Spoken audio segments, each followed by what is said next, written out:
அனைவருக்கும் வணக்கம். உங்கள் கிருஷப் அகாடமியிலிருந்து வினிதா. இந்த வீடியோவில் பார்த்தீங்க அப்படின்னா நம்ம 74வது அரசமைப்பு சட்டத்திருத்தம் பார்க்க போகிறோம். அதற்கப்புறம் பார்த்தீங்கன்னா தமிழகத்துடைய உள்ளாட்சி அமைப்புகளை பற்றி பார்க்க போகிறோம். அது ஒரு சின்ன டாபிக் தான். ஏற்கனவே 73வது அரசமைப்பு சட்டத்திருத்தம் பார்த்துட்டோம். 73வது அரசமைப்பு சட்டத்திருத்தத்தை பொறுத்த வரைக்கும் அது பார்த்தீங்க அப்படின்னா பஞ்சாயத்து ராஜ் அமைப்பை பற்றி சொல்லியிருக்கும். இந்த 74வது அரசமைப்பு சட்ட திருத்தம் பார்த்திங்கன்னா நகராட்சி அமைப்புகளை பற்றி சொல்லும். அங்கே எப்படி பஞ்சாயத்து ராஜ் அமைப்பில் 3 அடுக்கு பஞ்சாயத்து இருந்ததோ இங்கேயும் 3 அடுக்கு அமைப்புகள் இருக்கும். பேரூராட்சி, நகராட்சி, மாநகராட்சி அப்படின்னு சொல்லிட்டு 3 அடுக்கு கொண்டதாக இருக்கும். ஓகேங்களா? இப்போ இதில் மட்டும் பார்த்தீங்கன்னா நம்ம ஸ்கூல் புக்கில் கொஞ்சம் சின்ன சின்ன எக்ஸ்ட்ராவாக நிறைய பாயிண்ட்ஸ் கொடுத்துருப்பாங்க. அதையும் நம்ம இங்கே பார்த்துடலாம். அது சும்மா ஈஸியாக தான் இருக்கும். நிறைய பேஜ் கொடுத்துருக்கங்காட்டி அது கன்ஃபியூஸ் ஆகிற மாதிரி இருக்கும். இங்கே பாயிண்ட் பார்க்கும் பொழுது நமக்கு ஈஸியாயிரும். ஓகேங்களா? சரி, நம்ம ஸ்கூல் புக்கில் எங்கெங்கே இருக்குது அப்படின்னு பார்த்தீங்கன்னா 11th புக்கில் அரசியல் அறிவியல் 11th அரசியல் அறிவியல் புக்கில் லெசன் 12 உள்ளாட்சி அரசாங்கம்ல 12.6ம் 12.7லேயும் கொடுத்துருப்பாங்க. 6th புக்கில் குடிமையியலில் லெசன் 2 உள்ளாட்சி அமைப்பில் ஊரகமும் நகர்ப்புறமும் அந்த லெசனில் கொடுத்துருப்பாங்க. அடுத்தது 9th புக்கில் குடிமையியல் லெசன் 5ல் உள்ளாட்சி அமைப்புகள் அந்த லெசனில் கொடுத்துருப்பாங்க. 3மே உள்ளாட்சி அமைப்புகளை பற்றி கொடுத்துருப்பாங்க. பார்த்துக்கோங்க. பாருங்க, ஃபர்ஸ்ட் அறிமுகம். இந்த 74வது அரசமைப்பு சட்ட திருத்தம் அதுவும் எப்போ தான் கொண்டு வர்றாங்கன்னா அந்த மசோதா 1992 கொண்டு வருவாங்க. ஓகேங்களா? நடைமுறைக்கு வந்தது அப்படின்னு பார்த்தீங்கன்னா ஜூன் 1, 1993. உங்களுக்கு பார்த்தீங்கன்னா 73வது சட்ட திருத்தம் பார்த்தீங்கன்னா உங்களுக்கு ஏப்ரலில் கொண்டு வருவாங்க. ஏப்ரல் 24, 1993 கொண்டு வருவாங்க. ஓகேங்களா? இது பார்த்தீங்க அப்படின்னா ஜூன் 1, 1993 கொண்டு வருவாங்க. இப்போ நகராட்சி அமைப்புகளை பற்றி சொல்லக்கூடிய பகுதி எதுன்னு பார்த்தீங்கன்னா பகுதி 9A. சட்டப்பிரிவு பார்த்தீங்கன்னா 243 Pலேருந்து 243 ZC வரைக்கும். பஞ்சாயத்து அமைப்பு பார்த்தீங்கன்னா 243லேருந்து 243 O வரைக்கும் பார்த்தோமா. அப்போ Pலேருந்து ZC வரைக்கும் எதை பற்றி நகராட்சி அமைப்புகளை பற்றி சொல்லுது. எந்த அட்டவணை அப்படின்னு பார்த்தீங்கன்னா 12வது அட்டவணை. பஞ்சாயத்து ராஜ் அமைப்பு பார்த்தீங்கன்னா 11வது அட்டவணை. அடுத்தது பார்த்தீங்க அப்படின்னா இதுதான் அறிமுகம். இதை பார்த்துக்கோங்க. அடுத்தது சட்டப்பிரிவுகள். அங்கே நம்ம சட்டப்பிரிவுகள் பார்த்தோம்ல 243லேருந்து 243 O வரைக்கும் என்னென்ன சொல்லுதுன்னு பார்த்தோம். அதே மாதிரி இங்கே Pலேருந்து ZC வரைக்கும் என்ன சொல்லுதுன்னு பார்க்க போகிறோம். ஃபஸ்ட்டு பாருங்கள், சட்டப்பிரிவுகள். ஃபஸ்ட்டு 243 P அப்படிங்கிறது பார்த்தீங்கன்னா அந்தளவுக்கு இம்பார்ட்டண்ட் இல்லை. என்னதுன்னா உங்களுக்கு விளக்கம் மற்றும் வரையறைகள், அதனுடைய விளக்கம், கவர்மெண்ட்னா என்ன, அந்த மாதிரி விளக்கம் அதெல்லாம் கொடுத்துருப்பாங்க. ஓகேங்களா? 243 P. அடுத்தது 243 Q அமைப்பு, அந்த நகராட்சி அமைப்பு எப்படி இருக்குது அப்படிங்கிற மாதிரி சொல்லியிருப்பாங்க. ஓகேங்களா? அதாவது அங்கே எப்படி 3 அடுக்கு பஞ்சாயத்து சொன்னோமா, இங்கேயும் 3 அடுக்கு தான் இருக்கும். அப்போ அங்கே 243 B பார்த்தோமா, அமைப்பை பற்றி சொல்கிறது, பஞ்சாயத்து அமைப்பை பற்றி சொல்கிறது, அந்த அமைப்பு எப்படி இருக்குன்னு சொல்கிறது 243 B. இங்கே நகராட்சி அமைப்புகள் எப்படி இருக்குன்னு சொல்கிறது, எப்படி இருக்குது 3 அடுக்கா 2 அடுக்கான்னு சொல்கிறது பார்த்தீங்கன்னா 243 Q. அப்போ என்னென்ன இருக்குது? பேரூராட்சி, நகராட்சி, மாநகராட்சி. இந்த பேரூராட்சி நம்ம என்ன சொல்லுவோம்? டவுன் பஞ்சாயத்து அப்படின்னு சொல்லுவோம். அதான் நகர பஞ்சாயத்துன்னு சொல்லுவோம். நகர பஞ்சாயத்து, பேரூராட்சி. நகராட்சி, மாநகராட்சி. அப்போ பேரூராட்சி, நிறைய பேரூராட்சிகள் சேர்ந்தது நகராட்சி, நிறைய நகராட்சிகள் சேர்ந்தது மாநகராட்சி. ஓகேங்களா? இப்போ ஒரு மாநகராட்சி இருக்குன்னா நிறைய நகராட்சிகள் இருக்கும். ஓகேங்களா? நகராட்சிகள் இருக்கும். அப்போ இந்த நகராட்சியில் நிறைய பேரூராட்சிகள் இருக்கும். இந்த மாதிரி தான் இருக்குது. ஓகேங்களா? எப்படி நம்ம அங்கே 3 அடுக்கு பார்த்தோம் அதே மாதிரி தான் இங்கேயும். அப்போ 243 Q நகராட்சி அமைப்புகளுடைய அமைப்பை பற்றி சொல்லுது. இது போக பிற நகர் உள்ளாட்சி அமைப்புகள் இருக்குன்னு சொல்கிறாங்க. அது அங்கங்கே இருக்கும், சின்ன சின்ன பகுதியில் இருக்கும். பாருங்கள், குடியிருப்புகள், இராணுவ குடியிருப்பு வாரியங்கள், இதெல்லாம் நகர் உள்ளாட்சி அமைப்புகள் தான் இது. ஆனால் இந்த இராணுவ குடியிருப்பு வாரியங்களை பொறுத்த வரைக்கும் பாளைய வாரியங்கள் சட்டம் 1924 அடிப்படையில் செயல்படும். சென்ட்ரல் கவர்மெண்ட் ரிலேட் அதன் அடிப்படையில் அவங்க கொண்டு வந்த சட்டத்தின் அடிப்படையில் இது செயல்படும் சொல்கிறாங்க. அறிவிக்கப்பட்ட பகுதி குழுக்கள், நகர எல்லை பகுதி குழுக்கள், துறைமுக பொறுப்பு கழகம், சிறப்பு நோக்க நிறுவனம், இதெல்லாமே நகர் உள்ளாட்சி அமைப்புகள் தான். இது அங்கங்கே சின்ன சின்ன அங்கங்கே இருக்கும். ஓகேங்களா? மெயினாக பேரூராட்சி, நகராட்சி, மாநகராட்சி, இந்த பகுதிகளுக்கும் இந்த உள்ளாட்சி அமைப்புகளுக்கும் வேறு சட்டம், அந்த மாதிரி அந்தந்த பகுதிகளுக்கு தகுந்த மாதிரி என்ன பண்ணியிருப்பாங்கன்னா அங்கங்கே இருக்கும். இது பெருசாக நீங்கள் இருக்குது அப்படிங்கிறது அளவுக்கு மட்டும் தெரிஞ்சுக்கிட்டால் போதும். இந்த பாளைய வாரியங்கள் சட்டம் 1924 அடிப்படையில் இந்த இராணுவ குடியிருப்பு வாரியங்கள் செயல்படுது அப்படிங்கிற அளவுக்கு மட்டும் நீங்கள் தெரிஞ்சுக்கோங்க. ஓகேங்களா? அடுத்தது பார்த்தீங்கன்னா உறுப்பினர்கள், அந்த உறுப்பினர்களுடைய தேர்தல் எப்படி இருக்குன்னு சொல்கிறாங்க பார்த்தீங்களா, அது என்ன ஆர்டிக்கல் அப்படின்னா 243 உறுப்பினர்களுடைய எலெக்ஷனை பற்றி சொல்கிறது. மெயினாக பார்த்தீங்கன்னா இங்கே எல்லாமே நேரடி தேர்தல், அதாவது எப்படி வேணாலும் இப்போ உறுப்பினர்களை பொறுத்த வரைக்கும் தேர்தல் அப்படிங்கிறது என்னென்னா மக்களால் தான் தேர்ந்தெடுக்கப்படுறாங்க, மக்கள் தான் தேர்ந்தெடுக்கிறாங்க, புரிஞ்சுதுங்களா. உறுப்பினர்களை பொறுத்த வரைக்கும் அந்த தலைவர் மட்டும்தான் எல்லா நிலையிலுமே 3 பேரூராட்சி, நகராட்சி, மாநகராட்சி இருக்குது பார்த்தீங்களா, 3லையுமே தலைவர்கள் மட்டும்தான். சில ஸ்டேட்ஸில் உறுப்பினர்கள் தேர்ந்தெடுக்கிறாங்க, அதாவது இன்டைரக்ஷனில் நம்ம தேர்ந்தெடுத்தோம்ல அந்த உறுப்பினர்கள் அவங்களுக்குள்ள ஒருத்தர் தலைவராக தேர்ந்தெடுக்கிறாங்க. சில ஸ்டேட்ஸில் பார்த்தீங்க அப்படின்னா அவங்களையும் மக்களே தேர்ந்தெடுத்துக்கிறாங்க. எப்படி வேணாலும் இருக்கலாம். தலைவர் தேர்தலை பொறுத்த வரைக்கும் இந்த 3 நிலைகளிலுமே நேரடியும் இருக்கும், மறைமுகமும் இருக்கும். அதை அந்த அவங்கவுங்க ஸ்டேட்டை பொறுத்து அப்படிங்கிற மாதிரி சொல்லிட்டாங்க 3 நிலைகளிலுமே. அங்கே பஞ்சாயத்து அமைப்பில் பார்க்கும்பொழுது பார்த்திங்கன்னா அந்த வில்லேஜ் பஞ்சாயத்து மட்டும் அதனுடைய தலைவர் தேர்வு அப்படிங்கிறது மட்டும் அந்த மாநில சட்டம் சொல்கிறதுபடி என்ன பண்ணிக்குவாங்க, தேர்வு பண்ணிக்குவாங்க. ஒன்று நேரடி தேர்தலாக இருக்கலாம், இல்லை மறைமுக தேர்தலாக இருக்கும். மற்ற ரெண்டுக்கும் பார்த்திங்கன்னா மற்ற 2 என்னென்னது, வில்லேஜ் பஞ்சாயத்து தெரியும், கிராம பஞ்சாயத்து, அடுத்தது என்னதுங்க மாவட்ட பஞ்சாயத்து பார்ப்போம். மாவட்ட பஞ்சாயத்தெல்லாம் பார்த்தீங்க அப்படின்னா தேர்தல் உங்களுக்கு எப்படி தான் இருக்கும், உறுப்பினர்கள் மக்களால் தான் தேர்ந்தெடுக்கப்படுறாங்க. தலைவர் பார்த்திங்கன்னா அந்த உறுப்பினர்கள், அந்த நம்ம தேர்ந்தெடுத்த உறுப்பினர்கள் என்ன பண்ணுவாங்க, தலைவரை தேர்ந்தெடுப்பாங்க. மற்ற 2 அமைப்புக்குமே அப்படி தான் இருக்கும். ஓகேங்களா. கிராம பஞ்சாயத்து அப்புறம் ஊராட்சி ஒன்றியம்லையும் அப்படி தான். ஊராட்சி ஒன்றியம்லையும் நம்ம உறுப்பினர்களை நம்ம தேர்ந்தெடுப்போம். அந்த உறுப்பினர்கள் தங்களில் ஒருவரை என்ன பண்ணிக்குவாங்க, தலைவரை தேர்ந்தெடுத்துக்குவாங்க. அப்போ வில்லேஜ் பஞ்சாயத்துடைய தலைவர் மட்டும்தான் நேரடி தேர்தலாகவும் இருக்கலாம், மறைமுக தேர்தலாகவும் இருக்கலாம். அதே மாதிரி இங்கே இந்த 3 நிலைகளிலுமே தலைவர் தேர்தலை பொறுத்த வரைக்கும் நேரடி தேர்தலாகவும் இருக்கலாம், மறைமுக தேர்தலாகவும் இருக்கலாம். அதனால தான் ஒரு இடத்துல ஒரு மாதிரி கொடுத்துருப்பாங்க. இங்கே நோட்ஸில் கூட கொஞ்சம் லைட்டாக மாறி இருக்கும். ஆனால் நீங்கள் இந்த கான்செப்ட் புரிஞ்சுக்கணும். ஓகேங்களா. சரி, அப்போ வார்டு குழுன்னு இருக்குது. அப்போ அந்த வார்டு குழுவை பற்றி சொல்கிறது 243 இது ரொம்ப முக்கியமானது, பார்த்துக்கோங்க. 243 வந்து வார்டு குழுவை பற்றி சொல்லுது. இந்த 74 சட்ட திருத்தம் வார்டு குழுக்களை ஏற்படுத்தியது.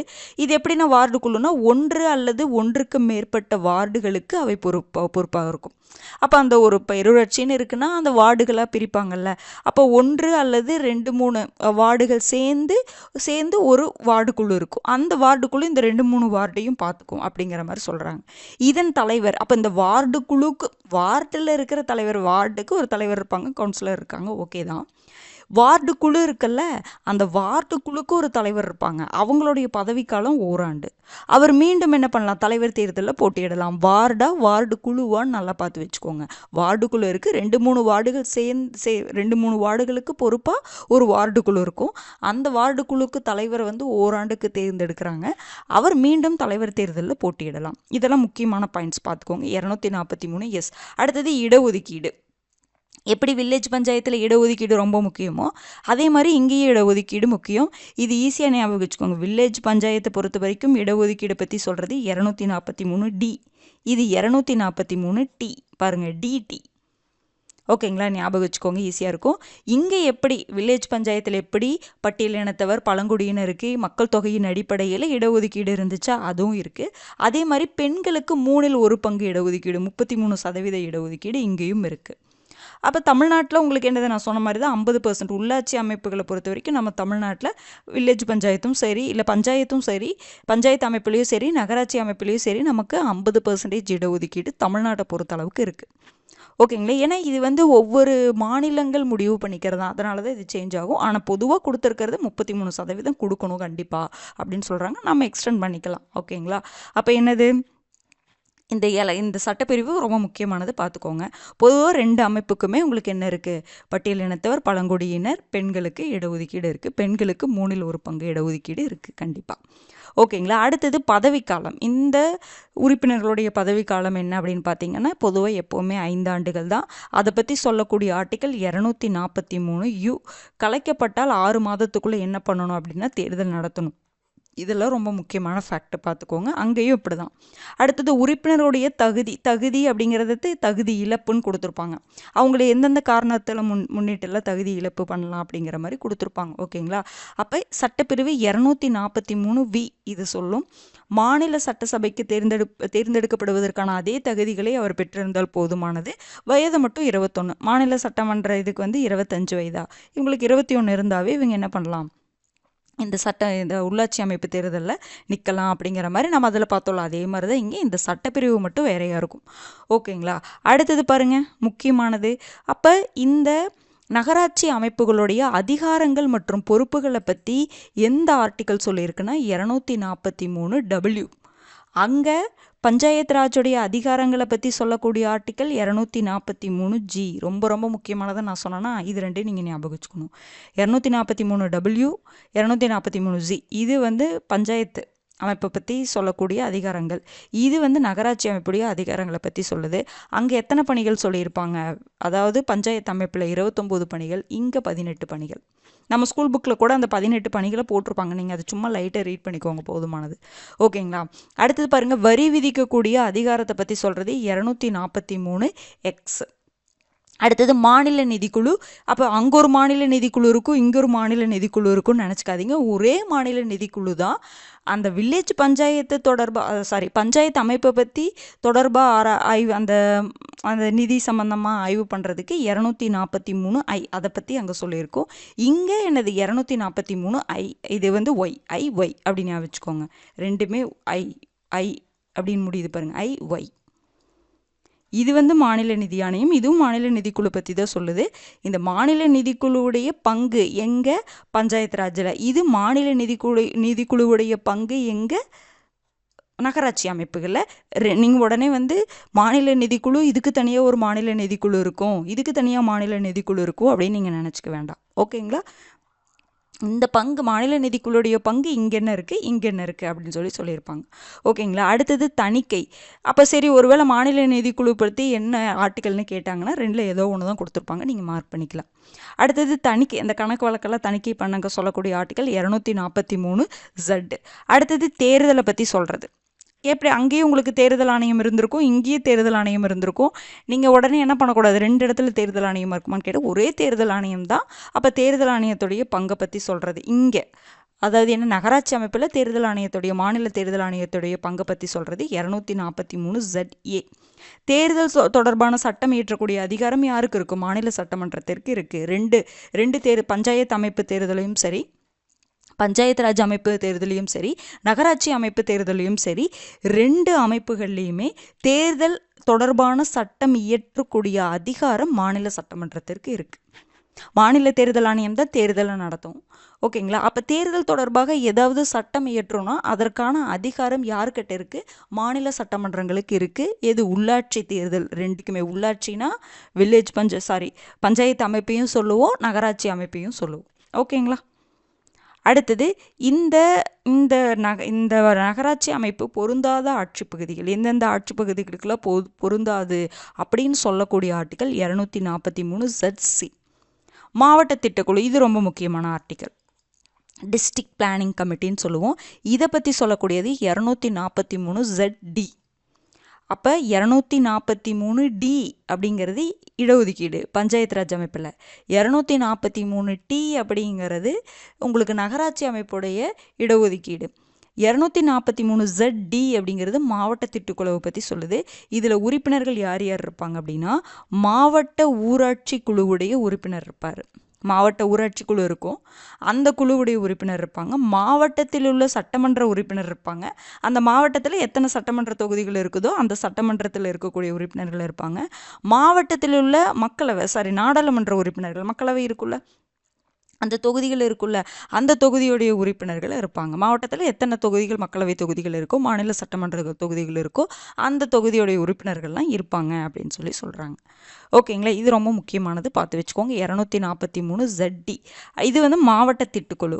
இது பார்த்திங்கன்னா பெருநகர திட்டக்குழு, இதை பற்றி சொல்லுது 243ZE. இது ரெண்டுமே ரொம்ப ரொம்ப முக்கியமானது.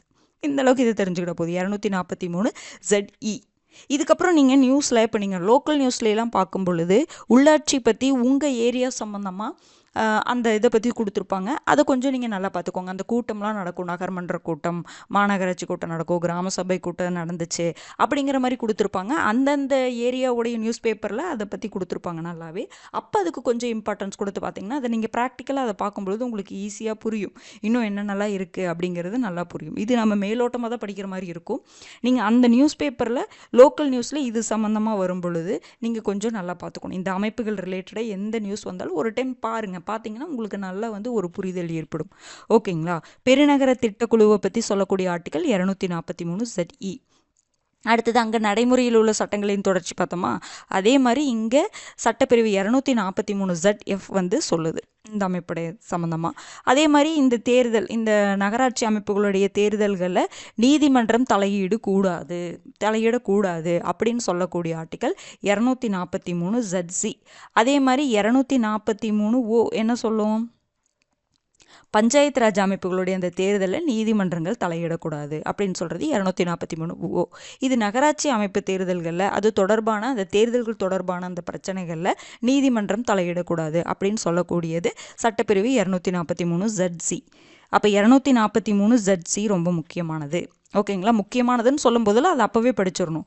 அடுத்தது இந்த ரெண்டும் மாவட்ட திட்டக்குழு 243 ZD, பெருநகர திட்டக்குழு பார்த்தீங்கன்னா சட்டப்பிரிவு 243 ZE. இது ரெண்டையும் பார்த்துக்கலாமா? அடுத்தது பார்த்தீங்கன்னா இந்த 243 ZC கடைசியாக இருக்கிறது. தேர்தலை பற்றி சொல்கிறது சட்டப்பிரிவு 243 ZA. மாநில நிதிக்குழு பற்றி 243Y, அங்கே 243I. அடுத்தது அதிகாரங்கள் 243W, அங்கே பார்த்தீங்கன்னா 243G வரும். அடுத்தது இங்கே அவ்வளோதான். மற்றபடி இதெல்லாம் சும்மா லைட்டாக நீங்கள் பார்த்துக்கலாம். அதே மாதிரி இந்த இடஒதுக்கீடு 243T, அங்கே 243D. ஃபஸ்ட்டு படிக்க இந்த வார்டு குழுவை பற்றி ஒரு 243S. இப்போ நான் ஃபஸ்ட்டு படிக்கும் பொழுது இது எல்லாம் தான் நீங்கள் இம்பார்ட்டன்ஸ் கொடுத்து பார்க்கணும். இந்த ஆர்டிக்கல்லாம் மனப்படம் ஆயிருக்கணும். இன்னொரு இடஒதுக்கீடு உங்களுக்கு மெமரி ஆயிருக்கும் எனக்கு தெரிஞ்சு. அதிகாரங்கள் மற்றும் பணிகள் மெமரி ஆயிருக்கும். அடுத்தது பார்த்தீங்கன்னா வேறு என்ன உங்களுக்கு ஈஸியாக மெமரி ஆயிருக்குன்னா இந்த ZDE அடுத்தடுத்து வருதா, ZD ZE. ஒன்று மாவட்ட திட்டக்குழு, பெருநகர திட்டக்குழு ஒன்று. இன்னொன்று இந்த ZG, இது கடைசியாக இருக்கிறதுனால இது ஈஸியாக சொல்லிடலாம். அங்கே 243 அங்கே கடைசியாக இருக்குது, இங்கே 243 ZG கடைசியாக இருக்குது. ரெண்டுமே நீதிமன்றத்துடைய தலையீடு கூடாது அப்படிங்கிற மாதிரி தான் சொல்லுது. அவ்வளோதான்.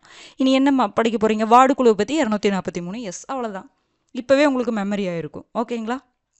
அப்போ இந்த சட்டப்பிரிவுகள்லாம் கான்சன்ட்ரேட் பண்ணி படிச்சுக்கோங்க. ரெண்டையுமே கம்பேர் பண்ணி படிச்சுக்கோங்க. இங்கே இடஒதுக்கீடு இது சொல்லுதுன்னா அங்கே இடஒதுக்கீடு எந்த ஆர்டிக்கல் சொல்லுது, இங்கே தேர்தல் ஆணையத்தை பற்றி இது சொல்லுதுன்னா அங்கே என்ன சொல்லுது, அப்படிங்கிற மாதிரி கம்பேர் பண்ணி படிச்சுக்கிட்டிங்கன்னா இன்னுமே ஈஸியாக இருக்கும். ஓகேங்களா? சரி, அடுத்தது இந்த 3 அடுக்கு பற்றி பார்க்க போகிறோம். பேரூராட்சி அங்கே என்னென்ன இருக்குது, உறுப்பினர்கள் எத்தனை பேர் இருக்காங்க, நகராட்சி, மாநகராட்சி, அதை பற்றி தனியாக பார்க்க போகிறோம். பாருங்கள், பேரூராட்சி அப்படிங்கிறது ஒரு பகுதி ஊரக பகுதியிலிருந்து நகர்பகுதியாக உயரக்கூடிய நிலையில் இருந்தால் அப்பகுதியை பேரூராட்சின்னு சொல்லுவோம். ஊரக பகுதின்னு என்னதுங்க, உங்களுக்கு நம்ம வில்லேஜ் பஞ்சாயத்து, ஊரக அமைப்புகள்னால் எதை சொல்லுவோம், வில்லேஜ் பஞ்சாயத்து, அப்புறம் என்னது நகராட்சி ஒன்றியம், கிராம பஞ்சாயத்து, நகராட்சி ஒன்றியங்கிற பாருங்க, ஊராட்சி ஒன்றியம், அடுத்தது மாவட்ட பஞ்சாயத்து, அந்த ஊராட்சி ஒன்றியம், இந்த வில்லேஜ் பஞ்சாயத்து அப்படிங்கிற மாதிரி சொல்கிறோம் பார்த்தீங்களா. இதெல்லாம் ஊரக பகுதிகள்னு சொல்லுவோம். மாவட்ட பஞ்சாயத்துக்குள்ளே வராது, மற்ற ரெண்டு சொல்லுவோம். அப்போ ஒரு ஊரக பகுதியிலிருந்து நகர்பகுதியாக ஒரு நகரமாக உயரக்கூடிய நிலையில் இருந்துச்சுன்னா அந்த பகுதியை நம்ம என்ன சொல்லுவோம், பேரூராட்சின்னு நம்ம சொல்லுவோம். அப்போ இது என்ன சொல்ல, நகராட்சிக்கும் ஊராட்சிக்கும் இடைப்பட்ட ஒரு நிலை. அப்போ நகராட்சின்னு சொல்கிறோம்ல, அந்த நகராட்சிக்கும் ஊராட்சிக்கும் இடையில இருக்கக்கூடிய ஒரு நிலை அப்படிங்கிற மாதிரி இதை சொல்கிறோம். ரெண்டுக்கு நடுவில் இருக்கிற மாதிரி இது அப்படிங்கிற மாதிரி சொல்கிறாங்க. இப்போ ஊராட்சி அமைப்புகள்லாம் நம்ம எதெல்லாம் பார்க்குறோம், village panchayat, town panchayat, village panchayat, கிராம பஞ்சாயத்து, அப்புறம் பார்த்திங்கன்னா ஊராட்சி ஒன்றியம், மாவட்ட பஞ்சாயத்து பார்க்குறோம். நகராட்சினா இந்த 3 பார்க்குறோம்ல. இந்த ஊராட்சிக்கும் நகராட்சி அமைப்புகளுக்கும் இடையில இருக்கக்கூடிய ஒரு நிலை அப்படின்னு சொல்கிறாங்க. ஓகேங்களா? அடுத்தது பாருங்கள், இன்னொன்று பார்த்தீங்கன்னா ஊரக உள்ளாட்சி, நகர்ப்புற உள்ளாட்சின்னு ஒன்று கொடுத்துருப்பாங்க. ஊரக உள்ளாட்சி அப்படிங்கும் பொழுது என்னென்னா ரூரல் லோக்கல் பாடிஸ். ஊரக உள்ளாட்சி அப்படிங்கிறதுல தான் என்னென்னலாம் வரும் உங்களுக்கு, கிராம பஞ்சாயத்து, அடுத்தது ஊராட்சி ஒன்றியம், மாவட்ட பஞ்சாயத்து, இதெல்லாம் நம்ம என்ன சொல்லுவோம், ஊரக உள்ளாட்சின்னு சொல்லுவோம். ஓகேங்களா? அடுத்தது பார்த்தீங்க அப்படின்னா நகர்ப்புற உள்ளாட்சின்னு சொல்கிறோம்ல, நகர்ப்புற உள்ளாட்சின்னு என்னதுங்க? பேரூராட்சி, நகராட்சி, மாநகராட்சி. புரிஞ்சுதுங்களா? அதை கன்ஃபியூஸ் ஆகக்கூடாது. ஊரக உள்ளாட்சின்னு பொதுவாக உள்ளாட்சி அரசாங்கம்னா ஊரக உள்ளாட்சியும் வரும், நகர்ப்புற உள்ளாட்சியும் வரும். ஊரக உள்ளாட்சின்னா என்னது? இந்த 3 ஃபஸ்ட்டு நம்ம 73ஆம் சட்ட திருத்தத்தில் பார்த்தோம்ல, கிராம பஞ்சாயத்து, ஊராட்சி ஒன்றியம், அடுத்தது மாவட்ட பஞ்சாயத்து, இதெல்லாம் ஊரக உள்ளாட்சி. அப்போ அதெல்லாம் என்னது? ரூரல் லோக்கல் பாடிஸ் அப்படின்னு சொல்லலாம். அதே மாதிரி நகர்ப்புற உள்ளாட்சி அமைப்புகள் அப்படின்னா நம்ம எதை சொல்லுவோம்? அர்பன் லோக்கல் பாடிஸ்ன்னு சொல்லுவோம். பேரூராட்சி, நகராட்சி, மாநகராட்சி இப்போ நம்ம பார்க்குறது. புரிஞ்சுதுங்களா? அந்த வித்தியாசத்தெல்லாம் புரிஞ்சுக்கோங்க. அடுத்தது பாருங்க, மக்கள் தொகை 10,000க்கு மேலே சொல்லியிருக்காங்க. நம்ம புக்கில் 5,000 to 15,000 கொடுத்துருப்பாங்க. நான் முன்னாடியே சொல்லியிருக்கேன், மக்கள் தொகை பொறுத்த வரைக்கும் மாநிலங்களுக்கு மாநிலங்கள் வேறுபடுது, அதனால் மாறி மாறி தான் இருக்கும். நீங்கள் இந்த லைட்டாக கொடுத்துருக்கிறத லைட்டாக பார்த்துக்கோங்க, அவ்வளோதான். தலைவர் மற்றும் உறுப்பினர்களை பொறுத்த வரைக்கும் நேரடி தேர்தல் தாங்க. ஓகேங்களா? தலைவர் மட்டும் எப்படி வேணாலும் தேர்ந்தெடுக்கலாம். நான் சொன்னேன், நேரடி தேர்தலையும் பண்ணுவாங்க சில ஸ்டேட்ஸ் வந்து மறைமுக தேர்தலையும் பண்ணுவாங்க. நீங்கள் தலைவருக்கு பக்கத்தில் என்ன போடுங்க? டைரக்ட் எலெக்ஷனாகவும் இருக்கலாம், இல்லை இன்டைரக்ட் எலெக்ஷனாகவும் இருக்கலாம் அப்படின்னு சொல்லி போட்டுக்கோங்க. நேரடி தேர்தலாகவும் இருக்கலாம், மறைமுக தேர்தலாகவும் இருக்கலாம். நேரடி தேர்தல்னால் மக்கள் தேர்ந்தெடுக்கிறது, மறைமுக தேர்தல்னால் நம்ம இந்த கண்டிப்பாக உறுப்பினர்களை பொறுத்த வரைக்கும் நம்ம தான் தேர்ந்தெடுக்கிறோம். அப்போ நம்ம தேர்ந்தெடுத்த உறுப்பினர்கள் தலைவரை தேர்ந்தெடுத்துக்குவாங்க. இதுக்கு மட்டும் நீங்கள் என்ன போட்டுக்கணும்? டைரக்ட் எலெக்ஷன் அல்லது இன்டைரக்ட் எலெக்ஷன் போட்டுக்கோங்க. தேர்ந்தெடுக்கப்பட்ட உறுப்பினர்கள் ஒருவரை தலைவராகவும் மற்றொரு துணைத் தலைவராகவும் தேர்ந்தெடுக்கப்படுகின்றன. இது அந்தந்த ஸ்டேட்டை பொறுத்த வரைக்கும் மாறும். அப்போ சொன்னேன், உறுப்பினர்களுக்கு நேரடி தேர்தல்னு போட்டுக்கோங்க. தலைவருக்கும் துணைத் தலைவருக்கும் நீங்கள் எப்படி போடணும்? Direct election R indirect election, ரெண்டில் எது வேணாலும் இருக்கலாம். ஓகேங்களா? அடுத்தது பாருங்க, உறுப்பினர்களுடைய எண்ணிக்கை எவ்வளோ இருக்கணும் அப்படின்னா 3 to 15க்குள்ளே இருக்கணும். 3 to 15 வரை அந்த மாநில சட்டம் என்ன சொல்லுதோ அந்த எண்ணிக்கையில் இருக்கணும்னு சொல்கிறாங்க. 3 to 15 வரைக்கும் இருக்கணும். அதில் அந்த மாநில சட்டம் என்ன சொல்லுது, 5 இருக்கலாமா 10 இருக்கலாமான்னு என்ன சொல்லுதோ அதன்படி இருக்கணும்னு சொல்கிறாங்க. ஓகேங்களா? இந்த பேரூராட்சி எந்த சட்டமன்ற தொகுதியின் எல்லைக்குள் வருகிறதோ அந்த சட்டமன்ற உறுப்பினர் மற்றும் மாநில அரசால் நியமிக்கப்படும் நகராட்சி நிர்வாகத்தில் அனுபவம் பெற்ற அல்லது சிறப்பு நிபுணத்துவமுடைய 2 உறுப்பினர்கள் பேரூராட்சியின் தேர்ந்தெடுக்கப்படாத உறுப்பினர்களாக இருப்பாங்க. அதாவது பேரூராட்சியில் 2 பேர் தேர்ந்தெடுக்கப்படாத உறுப்பினர்கள் இருப்பாங்க. மொத்தம் 3 to 15. அப்புறம் நம்ம அந்த உறுப்பினர்களெல்லாம் நம்மளே தேர்ந்தெடுக்கிறோன்னு சொல்கிறோம். ஆனால் 2 உறுப்பினர்கள் தேர்ந்தெடுக்கப்படாத உறுப்பினர்கள் இருப்பாங்க. என்னென்னா, இப்போ ஒரு பேரூராட்சின்னு ஒரு பகுதியை சொல்கிறேன்னு வச்சுக்கோங்களேன். அந்த பேரூராட்சி ஏதோ ஒரு சட்டமன்ற தொகுதிக்குள்ளே தானே வரும். ஏதோ ஒரு சட்டமன்ற தொகுதிகளுக்குள்ளே தான் அந்த பேரூராட்சி வரும். அப்போ அந்த சட்டமன்ற தொகுதியுடைய அந்த உறுப்பினர் இருப்பார்ல, அந்த உறுப்பினரும் அதுக்கப்புறம் ஒருத்தர் மாநில அரசு இதில் ஒருத்தர், அப்புறம் இங்கே மாநில அரசு ஒருத்தரை நியமிக்கும். அந்த யாரை நியமிப்பாங்கன்னா அவங்க அந்த நகராட்சி நிர்வாகத்தில் அனுபவம் பெற்றவங்க ஒருத்தவங்களை மாநில அரசு நியமிக்கும். இந்த 2 பேரும் தேர்ந்தெடுக்கப்படாத உறுப்பினர்களாக இருப்பாங்க அப்படின்னு சொல்லி சொல்கிறாங்க. ஓகேங்களா? அப்போ ஒருத்தர் சட்டமன்ற உறுப்பினர், இந்த பேரூராட்சி எந்த சட்டமன்ற தொகுதிக்குள்ளே வருதோ அந்த சட்டமன்ற உறுப்பினர். இன்னொருத்தர் யார்? மாநில அரசு நியமிக்கக்கூடிய ஒரு உறுப்பினர் இருப்பாங்க. அவங்க 2 பேருமே தேர்ந்தெடுக்கப்படாத உறுப்பினர்களாக இருப்பாங்க அப்படின்னு சொல்லி சொல்கிறாங்க. அப்போ இந்த நியமிக்கப்படும் உறுப்பினர் இங்கே ஒருத்தர், இங்கே 2 பேர், மொத்தம் 3 பேரா? ஓகேங்களா? இந்த நியமிக்கப்பட்ட உறுப்பினர்கள் பேரூராட்சி கூட்டங்களில் கலந்து கொண்டாலும் வாக்களிக்கும் உரிமை கிடையாது. ஓகேங்களா? இந்த நியமிக்கப்பட்ட உறுப்பினர்கள் யாருங்க? நியமிக்கப்பட்ட மாநில அரசு நியமிக்குது பார்த்தீங்களா உறுப்பினர்களை, அந்த உறுப்பினர்கள் பேரூராட்சி கூட்டங்களில் என்ன பண்ண முடியாது? கலந்துக்கலாம், ஆனால் வாக்களிக்கக்கூடாது. ஏதோ ஒரு தீர்மானம் நிறைவேற்றுறாங்கன்னு வச்சுக்கோங்களேன், அதில் வாக்களிக்க முடியாது. மற்ற நம்ம தேர்ந்தெடுத்தோம்ல அவங்களாம் என்ன பண்ணலாம்? வாக்களிக்கலாம். ஆனால் இவங்க ஏதோ நியமிக்கப்பட்ட 2 பேர் இருக்காங்களா, மாநில அரசு 2 பேர்த்த நியமிக்கிறதுல அவங்க வாக்களிக்க முடியாது, கலந்துக்கலாம். ஆனால் அப்புறம் அந்த பேரூராட்சி பகுதிகள் பார்த்திங்கன்னா பல சிறு தொகுதிகளாக பிரிக்கப்பட்டு அவை என்ன சொல்கிறோம்? வார்டுகள் அப்படின்னு சொல்லி சொல்கிறோம். ஒவ்வொரு வார்டும் ஒரு வார்டு உறுப்பினரை தேர்ந்தெடுக்கும். ஓகேங்களா? அவ்வளோதான். இதெல்லாம் தெரிஞ்சது தான். அப்போ இது நீங்கள் தெரிஞ்சுக்க வேண்டியது என்னது? ஒரு பேரூராட்சிக்கு டெஃபினேஷன் சொல்லுங்கள் அப்படின்னா, ஒரு பகுதி ஊரக பகுதியிலிருந்து நகர்பகுதியாக உயரக்கூடிய நிலையில் இருந்தால் அப்பகுதி பேரூராட்சி என அழைக்கப்படும். இப்போது சில பகுதிகளில் மாற்றுவாங்கள்ல, சிலதெல்லாம் ஊராட்சியாக மாற்றுறது, சிலது நகராட்சியை மாற்றுறாங்க, அப்புறம் ஒரு ஒரு ஊராட்சி ஒன்றியம் அப்படின்னு மாறுது பார்த்தீங்களா. அடுத்தடுத்து இதாக மாறும் பொழுது நீங்கள் அப்போ நியூஸ் பாருங்கள், எப்படி இது மாறுது. இப்போ பாப்புலேஷன் வச்சு தான் மெயினாக பாப்புலேஷன் வச்சு மாற்றுவாங்க. அப்படிங்கும் பொழுது எப்படி மாறுது, அதனுடைய எண்ணிக்கை எவ்வளோ இருக்குது, அப்போ அந்த இடத்துல நியூஸ் பார்த்தீங்கன்னா உங்களுக்கு நல்லா புரியும். ஓகேங்களா. அப்போ இது உறுப்பினர்களை பொறுத்த வரைக்கும் நேரடி தேர்தல் தான். தலைவரை பொறுத்த வரைக்கும் நேரடி தேர்தலாகவும் இருக்கலாம், மறைமுக தேர்தலாகவும் இருக்கலாம். உறுப்பினர்கள் 3 to 15 வரை இருக்கலாம். அதில் சட்டமன்ற உறுப்பினர் ஒருத்தர் இருப்பாங்க, தேர்ந்தெடுக்கப்படாத உறுப்பினர் 3 பேர் இருக்காங்க. ஒருத்தங்க சட்டமன்ற உறுப்பினர், இன்னும் 2 பேர் பார்த்திங்கன்னா மாநில அரசு நியமிக்குது. இந்த நியமிக்கப்படக்கூடிய உறுப்பினர்கள் பேரூராட்சி கூட்டங்களை என்ன பண்ண முடியும், கலந்துக்கலாம், ஆனால் வாக்களிக்கும் உரிமை கிடையாது. அடுத்தது நகராட்சி. பாருங்கள், நகராட்சியை பொறுத்த வரைக்கும் மக்கள் தொகை 1 லட்சத்திற்கு மேல் அப்படின்னு சொல்லி கொடுத்துருக்காங்க. நம்ம இதில் 15,000 to 3 லட்சம் கொடுத்துருப்பாங்க. ஓகேங்களா, அது லைட்டாக பார்த்துக்கோங்க. தலைவர் மற்றும் இது இங்கேயும் அப்படிதான், உறுப்பினர்கள் நேரடி தேர்தல் தான், மக்களால் தேர்ந்தெடுப்பாங்க. தலைவரை பொறுத்த வரைக்கும் டைரக்ட் எலெக்ஷனாகவும் இருக்கலாம், இன்டைரக்ட் எலெக்ஷனாகவும் இருக்கலாம். ஓகேங்களா. டைரக்ட் எலெக்ஷன்னா இன்டைரக்ட் எலெக்ஷன்னா நம்ம சொல்லியாச்சு, திருப்பி சொல்ல வேண்டியது கிடையாது. ஓகேங்களா. அப்போ இதனுடைய நகராட்சிக்கு ஒரு தலைவர் இருப்பாங்க. ஓகேங்களா. அதை தான் நேரடி தேர்தல் மூலமாகவோ இல்லை மறைமுக தேர்தல் மூலமாகவோ தேர்ந்தெடுத்துக்குவாங்க. ஆனால் நகராட்சிக்கு நிர்வாகம், அட்மினிஸ்ட்ரேட்டிவ் ஹெட்டுன்னு சொல்லுவாங்க, நிர்வாக தலைவர் ஒருத்தர் இருப்பார், அவர் தான் நகராட்சி ஆணையர். இப்போ நீங்கள் இருக்கிற ஏரியா நகராட்சினா நீங்கள் பாருங்கள், நம்மளுடைய நகராட்சி தலைவர் யாராக இருக்கிறாங்க, அதே மாதிரி நகராட்சி ஆணையர் யார் இருக்கிறாங்க அப்படிங்கிற மாதிரி நீங்கள் பார்க்கணும். ஓகேங்களா. அப்போ இவர் யாருன்னா நிர்வாக தலைவர், இவர் தலைவர், செயல் தலைவர்னு சொல்ல, இவங்க நிர்வாக தலைவர் அப்படின்னு சொல்லலாம். அப்போ இந்த நகராட்சியுடைய வரி வருவாய் மற்ற வருவாய்கள் அரசு நிர்ணயித்த அளவுக்குள் இருக்க வேண்டும். இதை அவ்வப்போது அந்த மாநிலங்கள் என்ன பண்ணிக்கலாம், தீர்மானிச்சுக்கலாம். அந்த வருவாய் அரசு எவ்வளோ நிர்ணயிக்குதோ அதுக்குள்ளே தான் இருக்கணும். இது அந்தந்த மாநிலங்கள் தீர்மானிச்சுக்கலாம் அப்படிங்கிற மாதிரி சொல்கிறாங்க. ஓகேங்களா. நிர்வாக தலைவர், நகராட்சி ஆணையர், அது நல்லா பார்த்து வச்சுக்கோங்க. சரி, அடுத்தது இந்த நகராட்சி நிலைகள். நகராட்சி இருக்குது பார்த்தீங்களா, இந்த நகராட்சியை 3 வகையாக பேரூராட்சி பார்த்துட்டோம். அடுத்தது நகராட்சியை 3 வகையாக பிரிக்கிறாங்க, பாப்புலேஷன் பேஸ் பண்ணி. வகையினம் இ. ஓகேங்களா. இப்போது வகையினம் ஆ அப்படிங்க 1 லட்சம் மற்றும் அதற்கு மேல் இருந்தாங்கன்னா 1 லட்சம் மற்றும் அதற்கு மேல் மக்கள் தொகை இருந்துச்சுன்னா இது எல்லாமே நகராட்சி நிலைகள் தான். பாப்புலேஷன் 50,000க்கு மேலே தாண்டிருச்சு அப்படின்னாவே இந்த மாதிரி சொல்கிறாங்க. அப்போ அந்த நகராட்சியை 3 இதை பிரிக்கிறாங்க. 50,000க்கு மேலே இருந்துச்சுன்னா நகராட்சி நிலை வகையினம் ஈல வந்துடும்.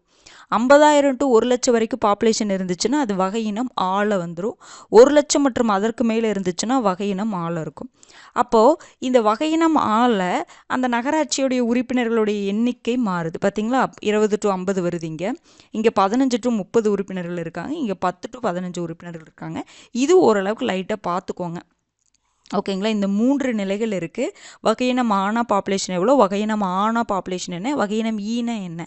அப்போ இந்த நகராட்சியே ஒரு 3 கிளாஸிஃபிகேஷனாக பிரிச்சிருக்கிறாங்க. ஓகேங்களா. பாப்புலேஷனை வச்சு பிரிச்சிருக்கிறாங்க, அதை பார்த்துக்கோங்க. பாருங்க, சட்டமன்ற தொகுதி எல்லைக்குள் வருகின்ற நகராட்சிகளில் அந்த தொகுதியின் சட்டமன்ற உறுப்பினர் பதவி வழி உறுப்பினராக நகராட்சியில் இருப்பார். அப்போ பார்த்தீங்க அப்படின்னா, இப்போ நம்ம ஒரு நகராட்சியில் இருக்கோம், நகராட்சி பகுதியில் இருக்கோம் அப்படின்னா அந்த நகராட்சி ஒரு தொகுதிக்குள்ளே தான் வரும், ஒரு சட்டமன்ற தொகுதிகளுக்கு தான் வரும். அந்த தொகுதிக்கு ஒரு எம்எல்ஏ இருப்பார், சட்டமன்ற உறுப்பினர் இருப்பார். அவர் இந்த நகராட்சியில் ஒரு உறுப்பினராக இருப்பார். பதவி இதில் எம்எல்ஏவாக இருக்கிறதுனால இந்த சட்டமன்ற தொகுதியுடைய உறுப்பினராக நம்ம இருக்கக்கூடிய நகராட்சியில் இருக்கிற அந்த தொகுதியில் சட்டமன்ற உறுப்பினராக இருக்கிறதுனால இவர் நகராட்சி உறுப்பினராக இருப்பார். ஓகேங்களா. அடுத்தது நகர சபைக்கு, அது அந்த நகராட்சியோடைய அந்த சபை தான். நகர சபைக்கு 3 உறுப்பினர்களை வரை அரசாங்கம் என்ன பண்ணுது, நியமிக்கலாம். இது ஒரு கண்டிஷன் மாதிரி, இதெல்லாம் லைட்டாக பார்த்துக்கோங்க. இதெல்லாம் அங்கங்கே சேஞ்ச் ஆகும், அதனால தான் நம்ம லைட்டாக பார்த்துக்க சொல்கிறது. இது முக்கியம்.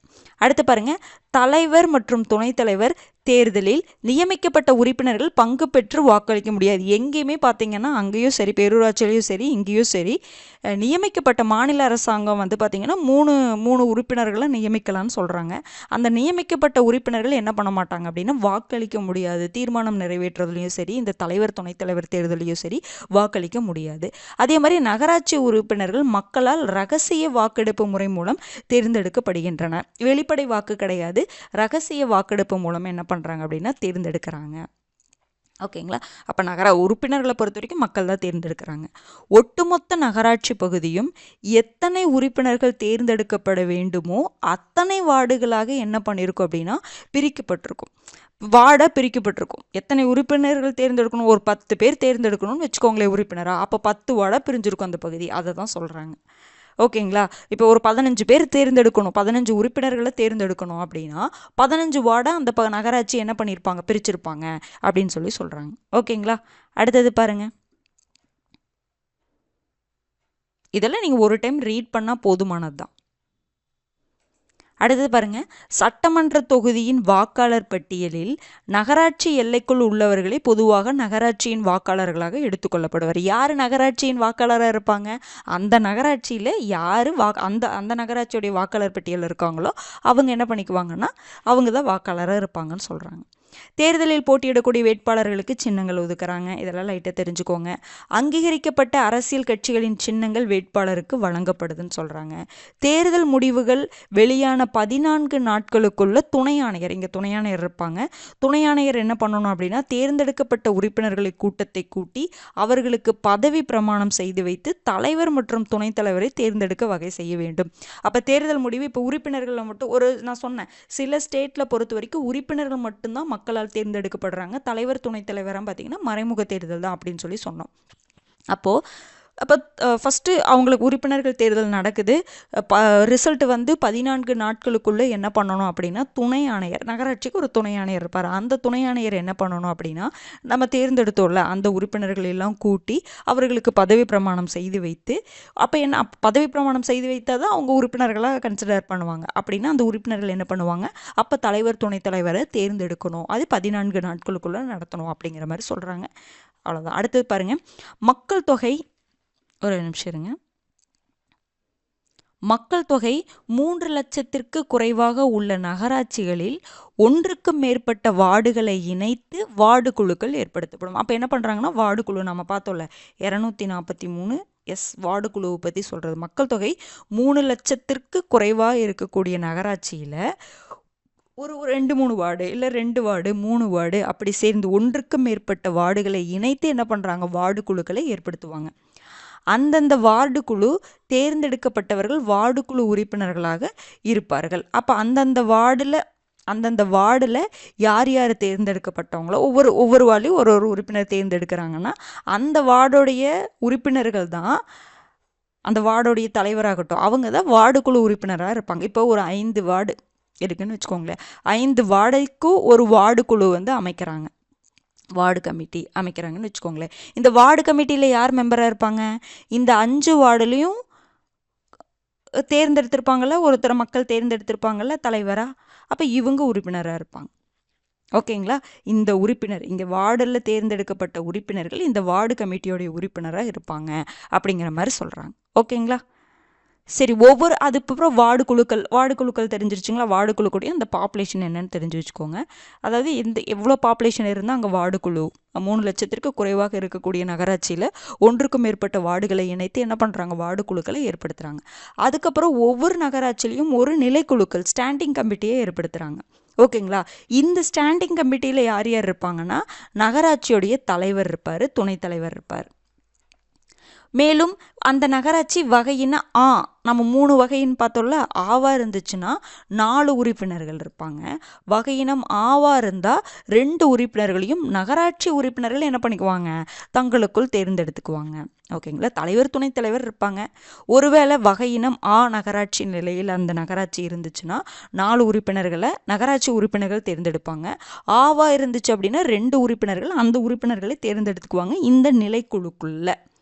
புரிஞ்சிச்சுங்களா? அடுத்தது இந்த நிலைக்குழுவுடைய பதவிக்காலம் 2.5 ஆண்டுகள். இப்போ இந்த நிலைக்குழு அதெல்லாம் எதுக்குங்க அமைக்கிறாங்கன்னா நம்ம எப்படி பார்லிமெண்ட்ல நிலைக்குழுக்கள் பார்த்தோம், ஏதோ ஒரு வேலை முடிக்கணும், ஏதோ ஒரு டிபார்ட்மெண்ட் ரீதியாக ஒரு ஃபங்க்ஷனை பார்க்கணும் அப்படிங்கும் பொழுது அந்த பொறுப்பை அவங்களுக்கு ஒப்படைக்கிறது, அதுதான் அந்த நிலைக்குழு அப்படிங்கிற மாதிரி. ஓகேங்களா? அதே இதுதான் இங்கே நீங்கள் ரொம்ப டீப்பாக போக வேணாம். 2.5 ஆண்டுகள். இது எத்தனை வருஷம்? 2.5 வருஷம்னு சொல்கிறாங்க. ஓகேங்களா? தலைவர் மற்றும் துணைத் தலைவர் இருப்பாங்க. அதுபோக ஒருவேளை நகராட்சி வகை இருந்துச்சுன்னா 4 உறுப்பினர்கள் இருப்பாங்க. இந்த 4 உறுப்பினர்களை யார் தேர்ந்தெடுப்பாங்க? அந்த உறுப்பினர்கள், அந்த நகராட்சி அமைப்பில் இருக்கக்கூடிய உறுப்பினர்களை தேர்ந்தெடுத்துக்குவாங்க. ஆவா இருந்துச்சுன்னா 2 உறுப்பினர்கள். அடுத்து பாருங்க, தேர்ந்தெடுக்கப்பட்ட நகராட்சி சட்டப்படி செயல்படலை அப்படின்னா அது என்ன பண்ணும்? பதவியிலிருந்து அதை அகற்றிக்கலாம் அப்படிங்கிற மாதிரி சொல்கிறாங்க. அடுத்தது நகரசபை, நம்ம கிராம சபைன்னு சொல்கிறோம். அதே மாதிரி இங்கே நகரசபை ஆண்டுக்கு ஒரு முறையாவது கூட வேண்டும். அக்கூட்டத்திற்கு நகரசபை தலைவர், அவர் இல்லையெனில் நகரசபை துணைத் தலைவர் நகரசபைன்னு நகராட்சி இதை சொல்கிறாங்க, ஓகேங்களா? நகரசபை தலைவர் இருப்பார். அவர் இல்லை அப்படின்னா நகரசபையுடைய துணைத் தலைவர் தலைமை ஏற்பார். நகரசபை தன் பணிகளை செய்ய பல்வேறு துணைக்குழுக்களை என்ன பண்ணிக்கலாம்? அமைச்சுக்கலாம். அவங்களுக்கு சப்போர்ட்டாக ஒரு துணைக்குழுக்களை அமைச்சுக்கலாம். இதில் நகர்மன்ற உறுப்பினர்களாக இருப்பாங்க. அப்போ இதில் யார் இருப்பாங்க? அந்த நகராட்சி அமைப்புடைய உறுப்பினர்கள் தான் இந்த துணைக்குழுக்களில் உறுப்பினர்களாக இருப்பாங்க. அவர்கள் என்ன பண்ணுவாங்க? பிரச்சனைகளை ஆராய்ந்து தீர்வுக்கான பரிந்துரைகளை அளிப்பர். அப்போ நகரசபை ஆண்டுக்கு ஒரு முறையாவது கூடணும். இதில் தலைவர் யார், துணைத் தலைவர் யார், இவங்க பல்வேறு துணைக்குழுக்களை அமைச்சுக்கலாம். இந்த துணைக்குழுக்களில் யாரது உறுப்பினராக இருக்க முடியும்? அந்த நகராட்சி அமைப்புடைய நகராட்சியுடைய உறுப்பினர்கள் தான் உறுப்பினர்களாக இருக்க முடியும். அதே மாதிரி குழுக்களை 2 வகையாக பிரிக்கலான்னு சொல்கிறாங்க. சட்டப்பூர்வ குழுக்கள், சட்டப்பூர்வமற்ற குழுக்கள் அப்படின்னு சொல்லி 2ஆக பிரிக்கிறாங்க. அதே மாதிரி சிறப்பு தேவைகளுக்காக நகராட்சி அமைப்புகள் சில துணைக்குழுக்களை என்ன பண்ணிக்கலாம் அப்படின்னா ஏற்படுத்திக்கலாம் அப்படின்னு மாதிரி சொல்கிறாங்க. ஓகேங்களா? இதெல்லாம் நீங்கள் லைட்டாக பார்த்துக்கிட்ட போதுங்க, ரொம்ப போக வேணாம், ஓகேங்களா? இந்த நிலைக்குழுக்களுடைய பதவிக்காலம் 2.5 ஆண்டுகள் நான் ஹைலைட் பண்ணியிருக்கேன் பார்த்தீங்களா? அதெல்லாம் மட்டும் கொஞ்சம் நீங்கள் நல்லா பார்த்துக்கோங்க, மற்றதில் ரீட் பண்ணிக்கிட்டால் போதுமானது. அடுத்தது பாருங்கள், நகர்மன்றம். அப்போ நகராட்சியில் இப்போ நகர்மன்ற கூட்டங்கள்லாம் நடக்குது நம்ம பார்க்குறோம் அப்படின்னா, அப்போ அந்த நகர்மன்றம் எப்படி செயல்படுது? நகராட்சியோடைய ஒரு இதுதான் நகர்மன்றம். அப்போ அந்த நகர்மன்றம் எப்படி செயல்படுது அப்படின்னா, நகர்மன்ற சட்டத்தின்படி தேர்வு செய்யப்பட்ட நகர்மன்ற உறுப்பினர்களில் ஒருவர் என்னவா இருப்பாங்க? அந்த நகராட்சியுடைய தலைவராக இருப்பாங்க. 1 மாதத்துக்குள்ளே தேர்வு பண்ணணும்னு சொல்கிறாங்க, ஓகேங்களா?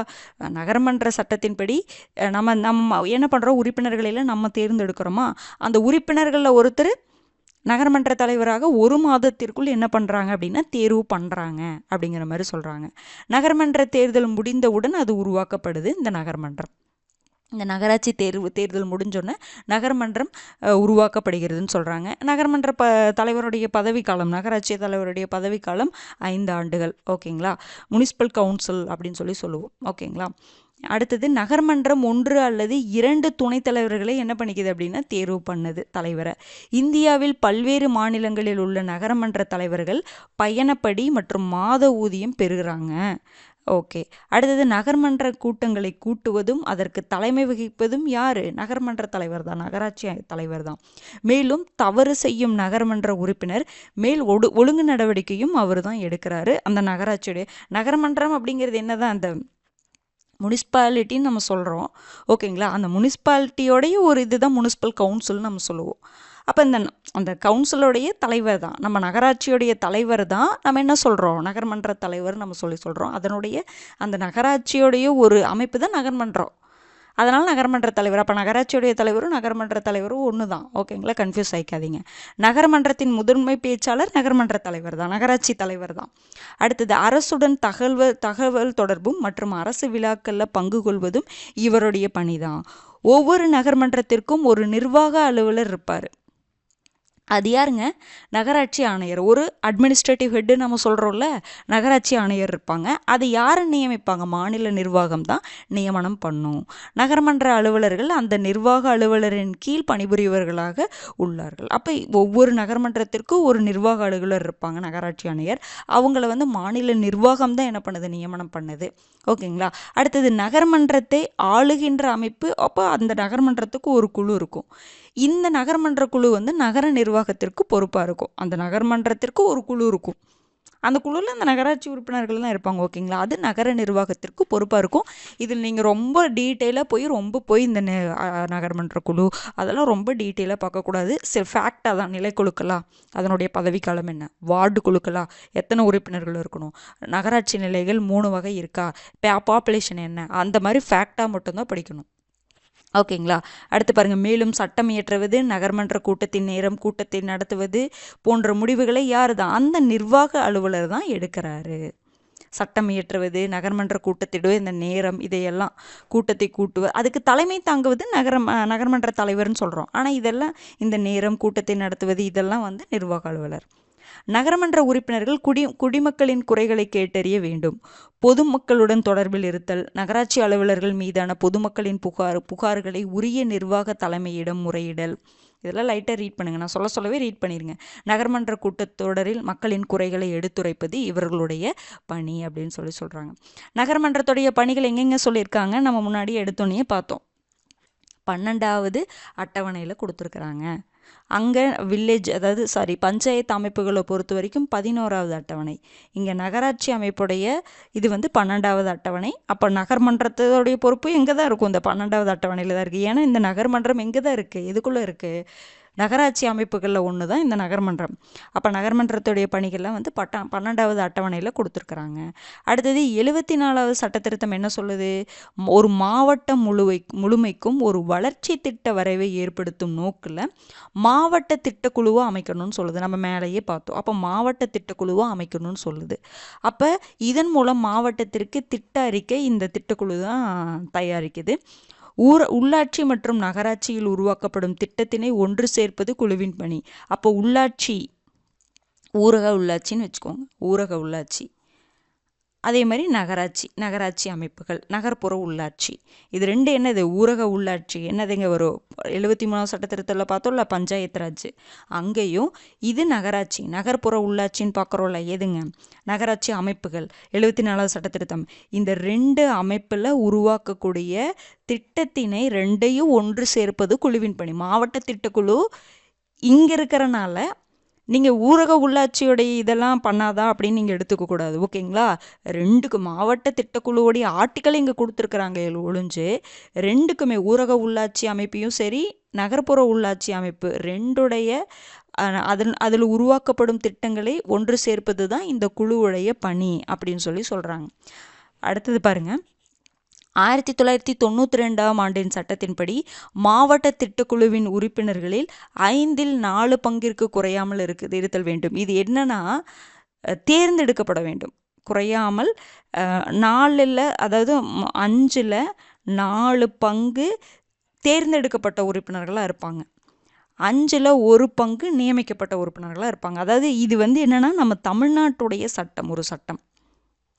அதாவது ஒரு இந்த மாவட்ட திட்டக்குழுவில் பொதுவாக 30 to 50 பேர் இருக்கணும் அப்படிங்கிற மாதிரி ஜென்ரலாக ஒரு விஷயம் சொல்லியிருப்பாங்க. ஓகேங்களா, இந்தியா ஃபுல்லாக. நம்ம தமிழ்நாட்டில் 1992ஆம் ஆண்டின் சட்டத்தின்படி என்ன சொன்னாங்கன்னா, மாவட்ட திட்டக்குழுவுடைய உறுப்பினர்களில் 5/4 பங்கு பேர், எவ்வளோ உறுப்பினர்கள் இருக்காங்கன்னு அது அந்தந்த மாநிலம். ஓகேங்களா, இப்போ 50 பேர் உறுப்பினர்களாக இருக்கணும்னு சொல்லியிருந்தாங்கன்னா அதில் 4 பங்கு 40 பேர் என்னவா இருக்கணும், தேர்ந்தெடுக்கப்பட்டவர்களாக இருக்கணும். ஒருத்தர் 10 பேர் என்னவா இருக்கணும், நியமிக்கப்பட்டவர்கள். 5/4 பங்கு பேர் தேர்ந்தெடுக்கப்பட்டவங்களா இருக்கணும், 1/5 பங்கு அவங்க என்னவா இருக்கணும், நியமிக்கப்பட்டவங்களா இருக்கணும்னு சொல்லிட்டு இது தமிழ்நாடு சட்டம் சொல்லியிருப்பாங்க. நம்ம புக்கில் மென்ஷன் பண்ணாமல் இருக்கும், இங்கே தமிழ்நாடு சட்டம்னு போட்டுக்கோங்க. ஓகேங்களா, இது நமக்கு மட்டும், மற்ற ஸ்டேட்ஸுக்கும் இருக்கலாம், ஆனால் இது நம்ம தமிழ்நாடு மென்ஷன் பண்ணி கொடுத்துருப்பாங்க, பார்த்துக்கோங்க. இந்த உறுப்பினர்களை மாவட்ட பஞ்சாயத்து உறுப்பினர்கள் மற்றும் அந்த மாவட்டத்தில் உள்ள நகர்மன்ற உறுப்பினர்கள் தங்களுக்குள் தேர்ந்தெடுக்கப்படுகின்றார்கள். அப்போ தேர்ந்தெடுக்கணும்னு சொல்கிறாங்க. 5/4 பங்கு உறுப்பினர்கள் இல்லை, இந்த மாவட்ட திட்டக்குழுவில் உறுப்பினர்கள் இருக்கிறாங்க. அந்த உறுப்பினர்களை யார் தேர்ந்தெடுப்பா, மாவட்ட பஞ்சாயத்து உறுப்பினர்களும் சரி அந்த மாவட்டத்தில் இருக்கக்கூடிய நகர்மன்ற உறுப்பினர்கள் தங்களுக்குள்ள என்ன பண்ணிக்குவாங்க, தேர்ந்தெடுத்துக்குவாங்க அப்படின்னு சொல்கிறாங்க. இந்த மாவட்ட திட்டக்குழு ரொம்ப முக்கியமானது.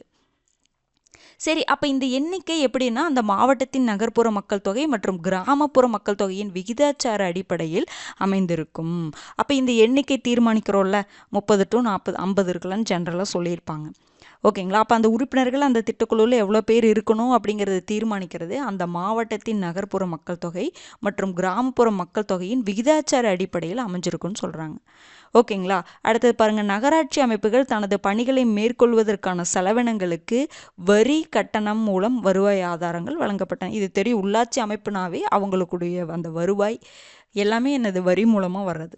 நகராட்சி அமைப்புகள் தனது நிதி ஆதாரங்களை உயர்த்தி கொள்ள பல வகை வரி விதிப்புகளை என்ன பண்ணும், கொடுக்குன்னு சொல்கிறாங்க. உதாரணம் பார்த்திங்கன்னா நிலவரி, கட்டட வரி, விளம்பரத்தின் மீதான வரி, நெடுஞ்சாலை சுங்க வரி, சாலை வரி, இதெல்லாமே.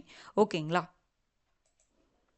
பாருங்க, அடுத்தது 74வது அரசமைப்பு சட்ட திருத்தத்தின்படி மாநில அரசுகள் இந்த சட்ட திருத்தத்தை தங்கள் மாநில சட்டத்தில் இணைத்து கொண்ட 1 வருட காலத்திற்குள் மாநில நிதிக்குழுவை அமைத்திடணும் அப்படின்னு சொல்லியிருப்பாங்க. 74வது அரசமைப்பு சட்ட திருத்தம் என்ன சொல்லியிருக்கணும், அதன் அடிப்படையில் என்ன பண்ணணும்? இப்போ 74வது சட்ட திருத்தம் 1992 கொண்டு வராங்க, 93 நடைமுறைக்கு வருதா? அப்போ அதில் என்ன சொல்லியிருப்பாங்கன்னா, இந்த சட்ட திருத்தத்தை மாநில அரசுகள் எப்போ இணைக்கிறாங்களோ அதிலிருந்து 1 வருஷத்துக்குள்ளே என்ன பண்ணணும்? மாநில நிதிக்குழுவை ஃபினான்ஸ் கமிஷனை ஏற்படுத்தணும் அப்படின்னு சொல்லியிருப்பாங்க. ஓகேங்களா? இந்த மாநில நிதிக்குழு எதுலாம் பரிந்துரை அளிக்குதுன்னு பாருங்க. மாநில அரசாங்கத்திற்கும் மாநகராட்சிக்கும் இடையே வரி, சுங்க சட்டங்கள் போன்றவற்றின் மூலமாக வரும் வருவாயை பகிர்ந்தளிக்கிறது. அந்த வருவாயை மாநிலத்தில் உள்ள நகராட்சியின் பல நிலைகளுக்கும் ஒதுக்கீடு செய்கிறது. நகராட்சிகளின் வரி வகைகள், சுங்க கட்டணங்கள் இதனையெல்லாம் நிர்ணயம் பண்ணுறது. மாநிலங்களுக்கு நிதி வழங்கக்கூடிய உதவும் மானியங்களை பற்றி பரிந்துரை கொடுக்கறது. அடுத்தது நகராட்சியின் நிதி நிலைமையை மேம்படுத்த தேவைப்படும் நடவடிக்கைகள் தொடர்பாக பரிந்துரை கொடுக்கறது. இது எல்லாமே நிதி சம்பந்தமான பரிந்துரையை கொடுக்குது மாநில நிதிக்குழு. அவ்வளோதான். ஆனால் யதார்த்தத்தில் என்ன சொல்கிறாங்கன்னா, மாநில சட்டம் எந்தெந்த பணிகளை நகராட்சிகள் செய்யலாம் என வரையறுத்திருக்கிறதோ அந்த பணிகளை மட்டும்தான் நகராட்சிகள் செய்யும்னு சொல்கிறாங்க. நகராட்சிக்கு சிறப்பு அதிகாரங்கள்லாம் இருக்குது. ஆனால் இருந்தாலுமே மாநில சட்டம் எந்தெந்த பணிகள்லாம் நகராட்சி செய்யணும்னு சொல்கிறாங்களோ அதை தான் நகராட்சி செய்யுதுன்னு சொல்கிறாங்க. ஓகேங்களா? மாறி வரும் அரசியல் சூழ்நிலைகள் மற்றும் நாட்டின் தேவைகளின் வழியே காணும்போது நகராட்சியின் பணிகள் மீதான அந்த கட்டுப்பாடு சரியான ஒரு செயல்பாடாக கருத முடியவில்லை. சிறப்பு தேவை செயலாண்மைகளை ஏற்படுத்துவதன் மூலம் நேரடியாகவோ அல்லது மறைமுகமாகவோ உள்ளாட்சியின் பணிகளை தனதாக்கி கொள்ளும் மாநில அரசாங்கத்துடைய போக்கு அதிகரித்து வருகிறது. இந்த உள்ளாட்சி அமைப்பு என்னதுங்க? மக்களுக்கானது. அது கடைசி மக்கள் அப்படின்னு சொல்லுவாங்க. கடைக்கோடியில் இருக்கக்கூடிய ஒரு மனிதனுக்கு கூட அந்த சேவை சென்றடையணும். ஓகேங்களா? அதுக்காக தான் அந்த அதிகார பரவலாக்கம் உள்ளாட்சி அமைப்பை கொண்டு வந்தது. இந்த கிராம சுயராஜ்யத்தை நிலைநாட்டுவதற்காக இதெல்லாம் கொண்டு வந்தது. ஓகேங்களா? தன்னிறைவு பெற்ற கிராம சுயராஜ்யம் அப்படின்னு சொல்கிறோம். அப்போ அதுக்காக தான் கொண்டு வந்தது. ஆனால் இந்த நகராட்சி அமைப்புகள் மேலே, இந்த பஞ்சாயத்து ராஜ் அமைப்புகள் மேலே மாநில அரசுகள் தங்களுடைய கட்டுப்பாடுகளை செலுத்தி வர்றது அப்படிங்கிறது ஒரு ஆபத்தாக தான், சரியான ஒரு விஷயமா பார்க்கப்படலை. ஓகேங்களா? அப்படிங்கிற மாதிரி சொல்கிறாங்க. அவ்வளோதான். இது லைட்டாக நீங்கள் பார்த்துக்கோங்க.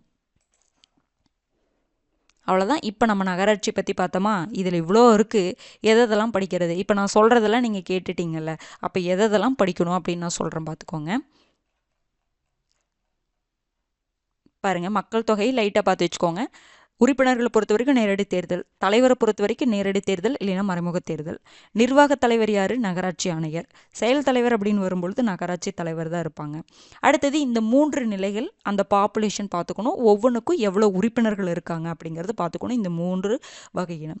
அடுத்தது பார்த்தீங்க அப்படின்னா, இந்த நகராட்சியில் யாரெல்லாம் உறுப்பினராக இருப்பாங்க? பதவி வழி உறுப்பினர் பார்த்திங்கன்னா அந்த சட்டமன்ற தொகுதி உறுப்பினர்.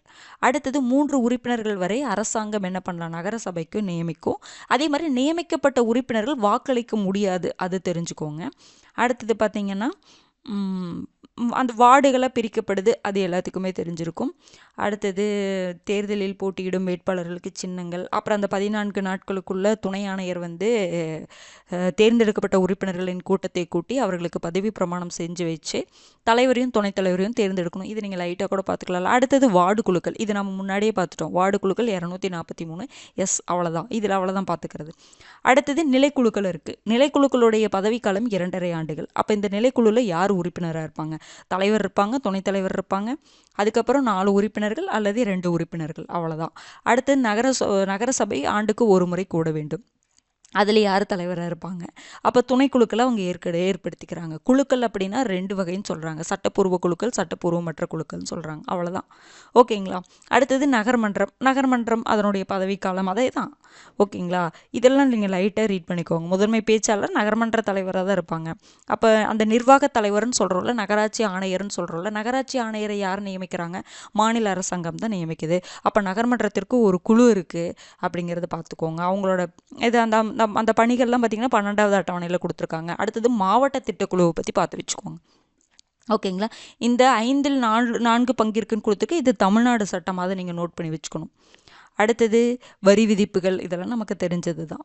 ஓகேங்களா. அடுத்தது மாநில நிதிக்குழு, அது லைட்டாக நீங்கள் பார்த்துக்கோங்க. எத்தனை வருஷத்துக்குள்ள மாநில சட்டத்தில் அந்த சட்ட திருத்தத்தை இணைத்து கொண்டு எத்தனை வருடத்திற்குள் மாநில நிதிக்குழுவை அமைத்திடல் வேண்டும் அப்படிங்கிற மாதிரி கொஸ்டின்ல கேட்கலாம். அவ்வளோதான். ஓகேங்களா.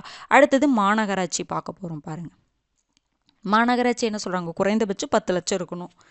அந்த எண்ணிக்கை மாறுபடலாம், ஆனால் நீங்கள் லைட்டாக நம்ம புக்கில் கொடுத்துருக்க லைட்டாக பார்த்துக்கோங்க. இந்த மாநகராட்சியுடைய தலைவர் யாருன்னா மேயர். நகராட்சி தலைவர்னு நம்ம சொன்னோம். மாநகராட்சியுடைய தலைவரை நம்ம என்ன சொல்லுவோம்னா மேயர். அப்போ நிர்வாக தலைவர் யாருன்னா மாநகராட்சி ஆணையர், முனிசிபல் கவுன்சிலர்னு சொல்கிறோம்ல. இப்போ இந்திய ஆட்சி பணி அதிகாரியை ஒருத்தர் தான் அந்த மாநில அரசாங்கம் என்ன பண்ணும், மாநகராட்சி ஆணையராக நியமனம் பண்ணும். ஓகேங்களா. மேயர் மற்றும் உறுப்பினர்களை பொறுத்த வரைக்கும் நேரடி தேர்தல் தான். இந்த மேயரை பொறுத்த வரைக்கும் டைரக்ட் எலெக்ஷனாகவும் இருக்கலாம், இன்டைரக்ட் எலெக்ஷனாகவும் இருக்கலாம். ஓகேங்களா. அடுத்தது மாநகராட்சி மன்றத்தால் இயற்றப்படும் கொள்கைகளை செயல்படுத்துவது தான் இந்த மாநகராட்சி ஆணையருடைய பொறுப்பு. அப்போ நகராட்சிக்கு எப்படி நகர்மன்றம் இருந்துச்சா, அதே மாதிரி மாநகராட்சிக்கு மாநகராட்சி மன்றம் இருக்கும். அந்த மாநகராட்சி மன்றம் கூடி இதெல்லாம் ஏற்றலாம், அது கொள்கைகள்லாம் கொண்டு வராங்க அப்படின்னா அந்த கொள்கைகளை செயல்படுத்துவது தான் இவருடைய டியூட்டி. அப்போ நிர்வாக அலுவலர் யார், மாநகராட்சி ஆணையர். இவங்க ஒரு இந்திய ஆட்சி பணி அதிகாரியை ஒருத்தரை மாநில அரசாங்கம் என்ன பண்ணும் அப்படின்னா நியமிக்கும்னு சொல்கிறாங்க. ஓகேங்களா. பாராளுமன்ற சட்டத்தின் மூலமாகவும் மாநில சட்டமன்ற மற்றும் யூனியன் பிரதேசத்தின் சட்டம் மூலம் பெரிய நகரங்களில் மாநகராட்சிகள் நிறுவப்படுகின்றன. பாராளுமன்ற சட்டத்தின் மூலமாகவும் ஒரு மாநகராட்சி நிறுவலாம். மாநில சட்டமன்ற மற்றும் யூனியன் பிரதேசத்தின் சட்டத்தின் மூலமாக பெரிய நகரங்கள்ல என்ன பண்ணுறாங்க, மாநகராட்சியை நிறுவறாங்கன்னு சொல்கிறாங்க. அடுத்தது மக்கள் தொகை அடிப்படை மற்றும் வருமான அடிப்படையில் நகரங்கள் அப்போ நகரங்கள் அப்படிங்கிறது பெரிய நகரங்கள் எப்படிங்க தீர்மானிக்கப்படுது அப்படின்னா, ஒன்று மக்கள் தொகை அடிப்படையாக இருக்கலாம், இல்லைன்னா வருமான அடிப்படையாக இருக்கலாம். ஓகேங்களா. ஆரம்ப காலத்தில் மாநகராட்சி அமைப்புகள் எங்கெங்கே உருவாக்கப்பட்டது, சென்னை, மும்பை, கொல்கத்தாவில் உருவாக்கப்பட்டது. நம்ம முன்னாடியே பார்த்தது தான். மாநகராட்சி மன்றம் இருக்கும். அடுத்தது மாநகராட்சி மன்றத்துக்கும் எப்படி அங்கே நகராட்சி மன்றத்தில் நகராட்சியில் நிலைக்குழுக்கள் இருந்தது, அதே மாதிரி இங்கேயும் இருக்குது. மாநகராட்சி மன்றம் இருக்குது, நிலைக்குழுக்கள் இருக்குது. இந்த இரண்டும் என்ன பண்ணுன்னா விவாதிக்கும் அமைப்பாகவும் செயலாக்க அமைப்பாகவும் இருக்குன்னு சொல்கிறாங்க. நிலைக்குழுவுடைய பணி என்ன அப்படின்னா மாநகராட்சிக்கு துணையாக செயல்படும். ஏன்னா மாநகராட்சியில் தான் நிலைக்குழு அமைப்பாங்க. இந்த நிலைக்குழு எதுக்காக தான் அமைப்பாங்க, தனக்கு துணையாக வேணும்ல, ஏதாவது ஒரு சப்போர்ட் வேணும்ல அந்த வேலை செய்கிறக்கு. அப்போ தான் நிலைக்குழுவின் பணியானது மாநகராட்சிக்கு துணையாக செயல்படுவது. நகராட்சி ஆணையின் பரிந்துரையின் அடிப்படையில் தான் அனைத்து திட்டங்களும் நகராட்சி குழுவில் நிறைவேற்றப்படுகின்றன. ஓகேங்களா.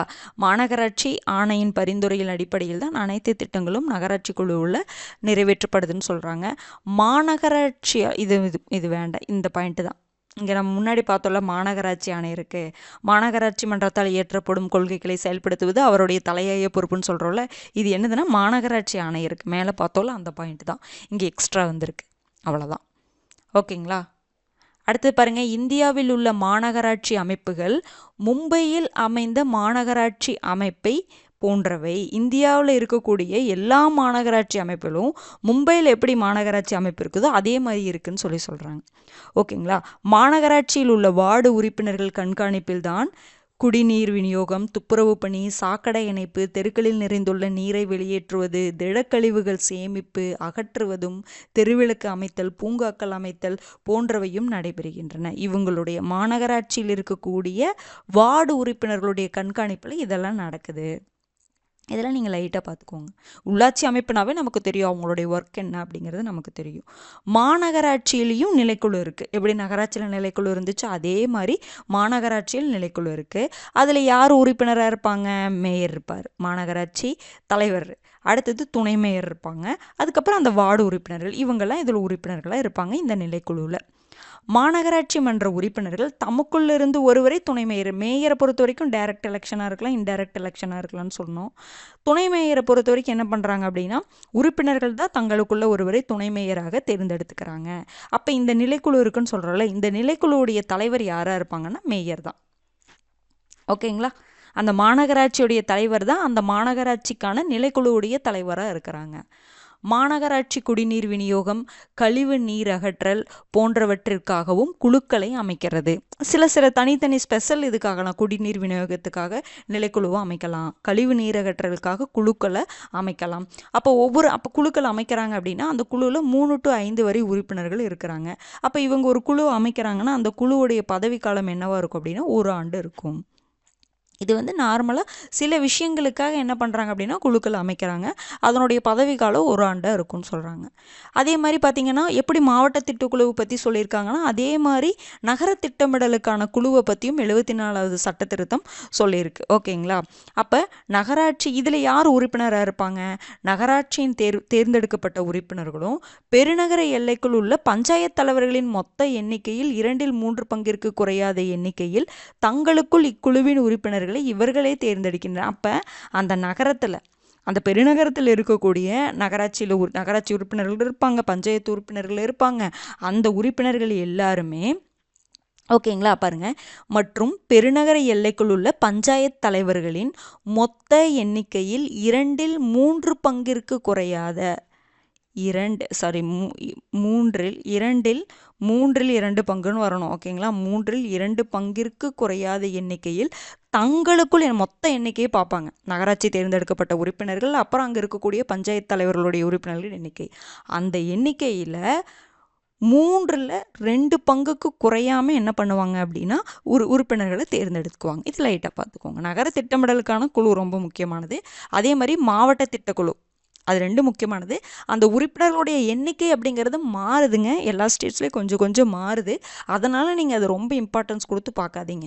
ஓகேங்களா? இது லைட்டாக மட்டும் பார்த்துக்கோங்க. அங்கேயே அப்படி தான் மாவட்ட திட்டக்குழுவில் நம்ம 5ல் 4 பங்கு வந்து என்னவா இருக்கணும் அப்படின்னா தேர்ந்தெடுக்கப்பட்ட உறுப்பினர்களாக இருக்குன்னு பார்த்தோம். இது தமிழ்நாட்டுடைய ஒரு ப்ரொவிஷன்.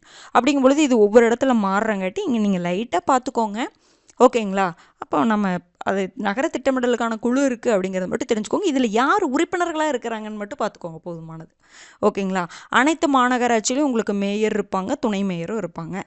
சில மாநிலங்களில் மேயர் என்ன பண்ணுறாங்க, மக்களால் நேரடியாக தேர்ந்தெடுக்கப்படுவர் சில மாநிலங்களில் அப்படின்னு சொல்கிறாங்க. மாநகராட்சி மேயர் கூட்டத்திற்கு என்ன பண்ணுவார், தலைமை தாங்குவாங்க. அமைதியையும் ஒழுங்கமைப்பையும் அவர் தான், மேயர் தான் நிலைநாட்டுறாரு. மன்ற கூட்டங்களில், மாநகராட்சி மன்ற கூட்டங்களில் தவறாக நடக்கக்கூடிய உறுப்பினர்களை நீக்கம் செய்யக்கூடிய அதிகாரம் மேயருக்கு இருக்குது. மன்ற கூட்டங்களில் இப்போ ஏதோ ஒரு தீர்மானம் கொண்டு வர்றாங்கன்னா அந்த தீர்மானத்திற்கு சமமான வாக்குகள் இருந்துச்சு அப்படின்னா அப்போ என்ன பண்ணுவார், மேயர் தீர்மான வாக்கை அளிக்க முடியும். எப்படி அங்கே சபாநாயகர்லாம் முடிவு வாக்கு கொடுத்தாங்கல்ல, அதே மாதிரி இங்கே இவரும் என்ன பண்ணலாம், தீர்மான வாக்கை அளிக்கலாம். அந்த வாக்கு எண்ணிக்கை சமமாக இருக்குது. ஒரு தீர்மானம் கொண்டு வராங்க, அப்போ இது கொண்டு வரலாமா வேணாமா அப்படின்னு வாக்களிக்கிறாங்கன்னு வச்சுக்கோங்க. இங்கேயும் 10 பேர் ஓகே சொல்லியிருக்காங்க, இங்கேயும் 10 பேர் ஓகே சொல்லியிருக்காங்க. அப்போ முடிவெடுக்க முடியாது. அப்போ மேயர் ஒருத்தர் வந்து இங்கே ஒரு வாக்கு கொடுக்கலாம், இல்லைன்னா இங்கே ஒரு வாக்கு கொடுக்கலாம். அப்போ எங்கே அவர் கொடுக்குறாரோ அந்த இது தீர்மானம் வெல்லும். ஓகேங்களா? அதே தான். அடுத்தது மாநகராட்சி ஆணையரை நியமிக்கக்கூடிய அதிகாரம் யாருக்கு இருக்குது, மாநில அரசிடம் இருப்பது. மாநில அரசுக்கிட்ட தான் இருக்குது. அது மிகுந்த சர்ச்சைக்குரிய ஒன்றாக தான் இருக்குதுன்னு சொல்கிறாங்க. இதுவும் அப்படிதாங்க. மாநகராட்சி ஆணையருடைய பதவிக்காலம் 5 வருஷம்தான். ஃபிக்ஸ்டு 5 வருஷம் வச்சுருக்காங்க. ஆனால் மாநிலங்கள் ஒவ்வொரு மாநிலங்கள் ஒரு மாதிரி கொண்டு வந்திருக்கு. நம்ம தமிழ்நாட்டில் 3 ஆண்டுகள். ஓகேங்களா?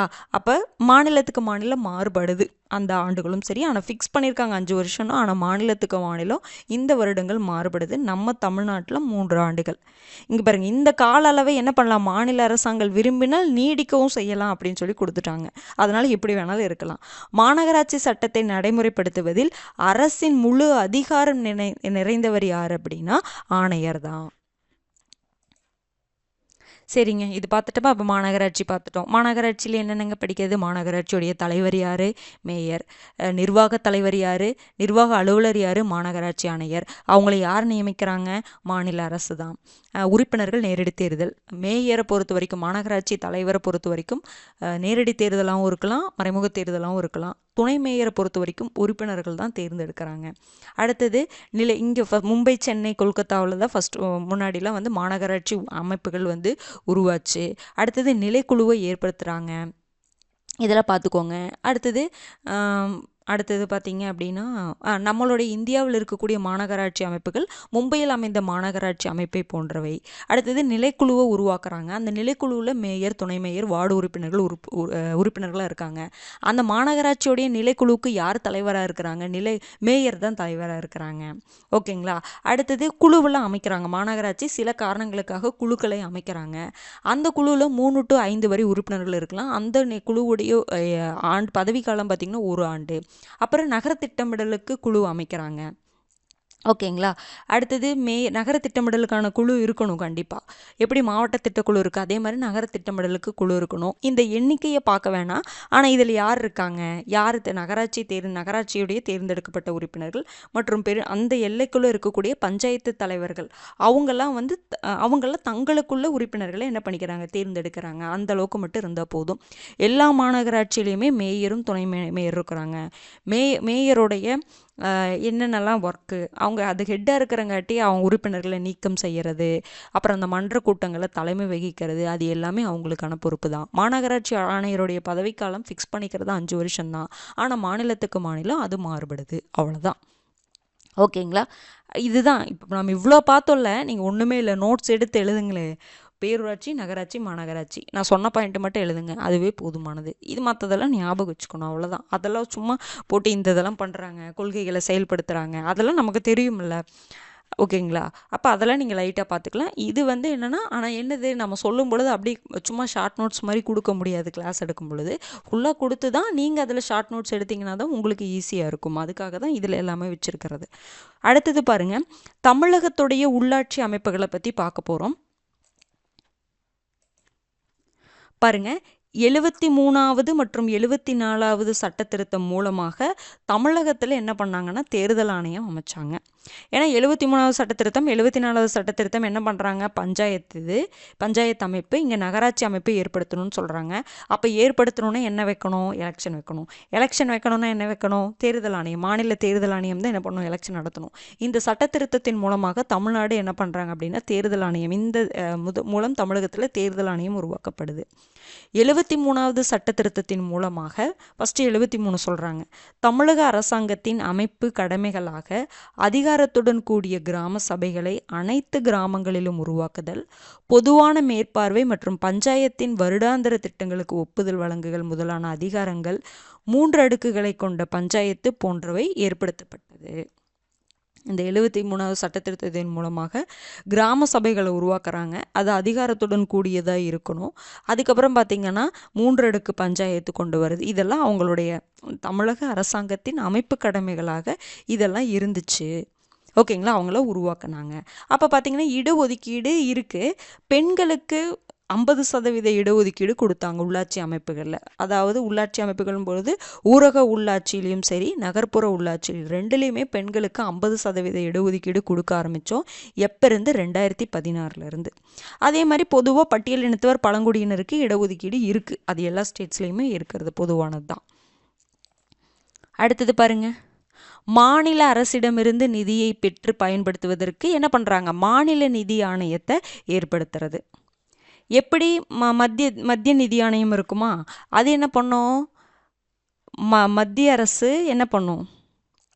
மத்திய அரசுகிட்ட இருந்து மாநில அரசுக்கு எவ்வளவு நிதி போகணும் அப்படிங்கிறத ஆய்வு பண்ணி பரிந்துரை பண்ணுறது தான் மத்திய நிதி ஆணையத்துடைய வேலை.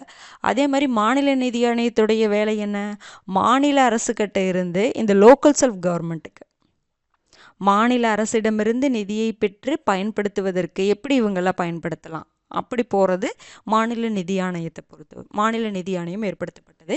இப்போது நம்ம தமிழ்நாட்டில் எத்தனை கிராம பஞ்சாயத்து? இது என்னென்னா ஊரக உள்ளாட்சி அமைப்பு, பஞ்சாயத்து ராஜ் அமைப்பு, கிராம பஞ்சாயத்து. இது பாருங்கள், இந்த 3 நான் புக்கில் இருக்கிற எண்ணிக்கையை தான் கொடுத்துருக்குறேன். புரிஞ்சுதுங்களா? இது மாறி இருக்கு. இதை நீங்கள் இப்போ பார்க்குறத விட எப்போ பார்த்துக்கோங்க அப்படின்னா எக்ஸாம் போகிறக்கு நான் முன்னாடி நிறைய விஷயங்களும் உங்களுக்கு சொல்லியிருக்கேன். எக்ஸாமுக்கு போகிற முன்னாடி இந்த இன்ஃபர்மேஷனை உங்களோட ஒரு டைம் கூகுளில் செக் பண்ணி என்ன கரெக்டுன்னு பார்த்துட்டு போய்க்கோங்கன்னு நான் சொன்னேன். நீங்கள் அதெல்லாம் எழுதி வச்சுருக்கணும் தனியாக ஒரு நோட்டில் இல்லை ஒரு பேப்பர்லேயோ பக்கத்தில். இதெல்லாம் எக்ஸாமுக்கு போகிறக்கு முன்னாடி பார்க்கணும், அப்டேட் பண்ணிக்கணும்னு சொல்கிறேன். அப்போ இதை நீங்கள் என்ன பண்ணுங்க அப்படின்னா கிராம பஞ்சாயத்து இப்போ அதாவது நம்ம புக்கில் இந்த எண்ணிக்கை கொடுத்துருக்காங்க. இது மாறும். மாவட்ட பஞ்சாயத்து பஞ்சாயத்தில் பொறுத்த வரைக்கும் 36 37 இருக்கும், மாறி மாறி இருக்கும். ஓகேங்களா? இப்போ நீங்கள் பார்த்து எழுதி வச்சுக்கிட்டாலும் சரி. ஆனால் ஏன்னா அந்த எண்ணிக்கை மனப்பாடம் பண்ணணும்ல, அதுக்காக சொல்கிறேன். எக்ஸாமுக்கு முன்னாடி பார்த்தீங்கன்னா அந்த வேல்யூ மனப்பாடமாக இருக்கும்ல. இப்போ பார்த்தா இப்போ நீங்கள் ஒன்று படிக்கணுமா, இதை புக்கில் இருக்கிறதையும் படிச்சுக்கணும். இப்போ நம்ம கூகுளில் சர்ச் பண்ணால் ஒரு வேல்யூ வரும், அதையும் பார்க்கணும். எக்ஸாமுக்கு போகிறதுக்கு முன்னாடி ஒன்று இருக்கும், அதையும் பார்க்கணும். அதுக்காக நான் என்ன சொல்கிறேன், இப்போ புக்கில் இருக்கிறது மட்டும் படிச்சுக்கோங்க.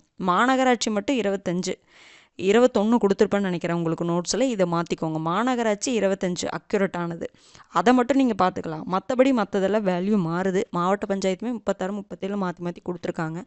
இப்போ இதை மட்டும் பார்த்துக்கோங்க, எழுதி வச்சுக்கோங்க. தனியாக எக்ஸாமுக்கு போகிற முன்னாடி இதெல்லாம் நம்ம அப்டேட் பண்ணிட்டு போகணும் அப்படிங்கிறத ஞாபகம் வச்சுக்கோங்க.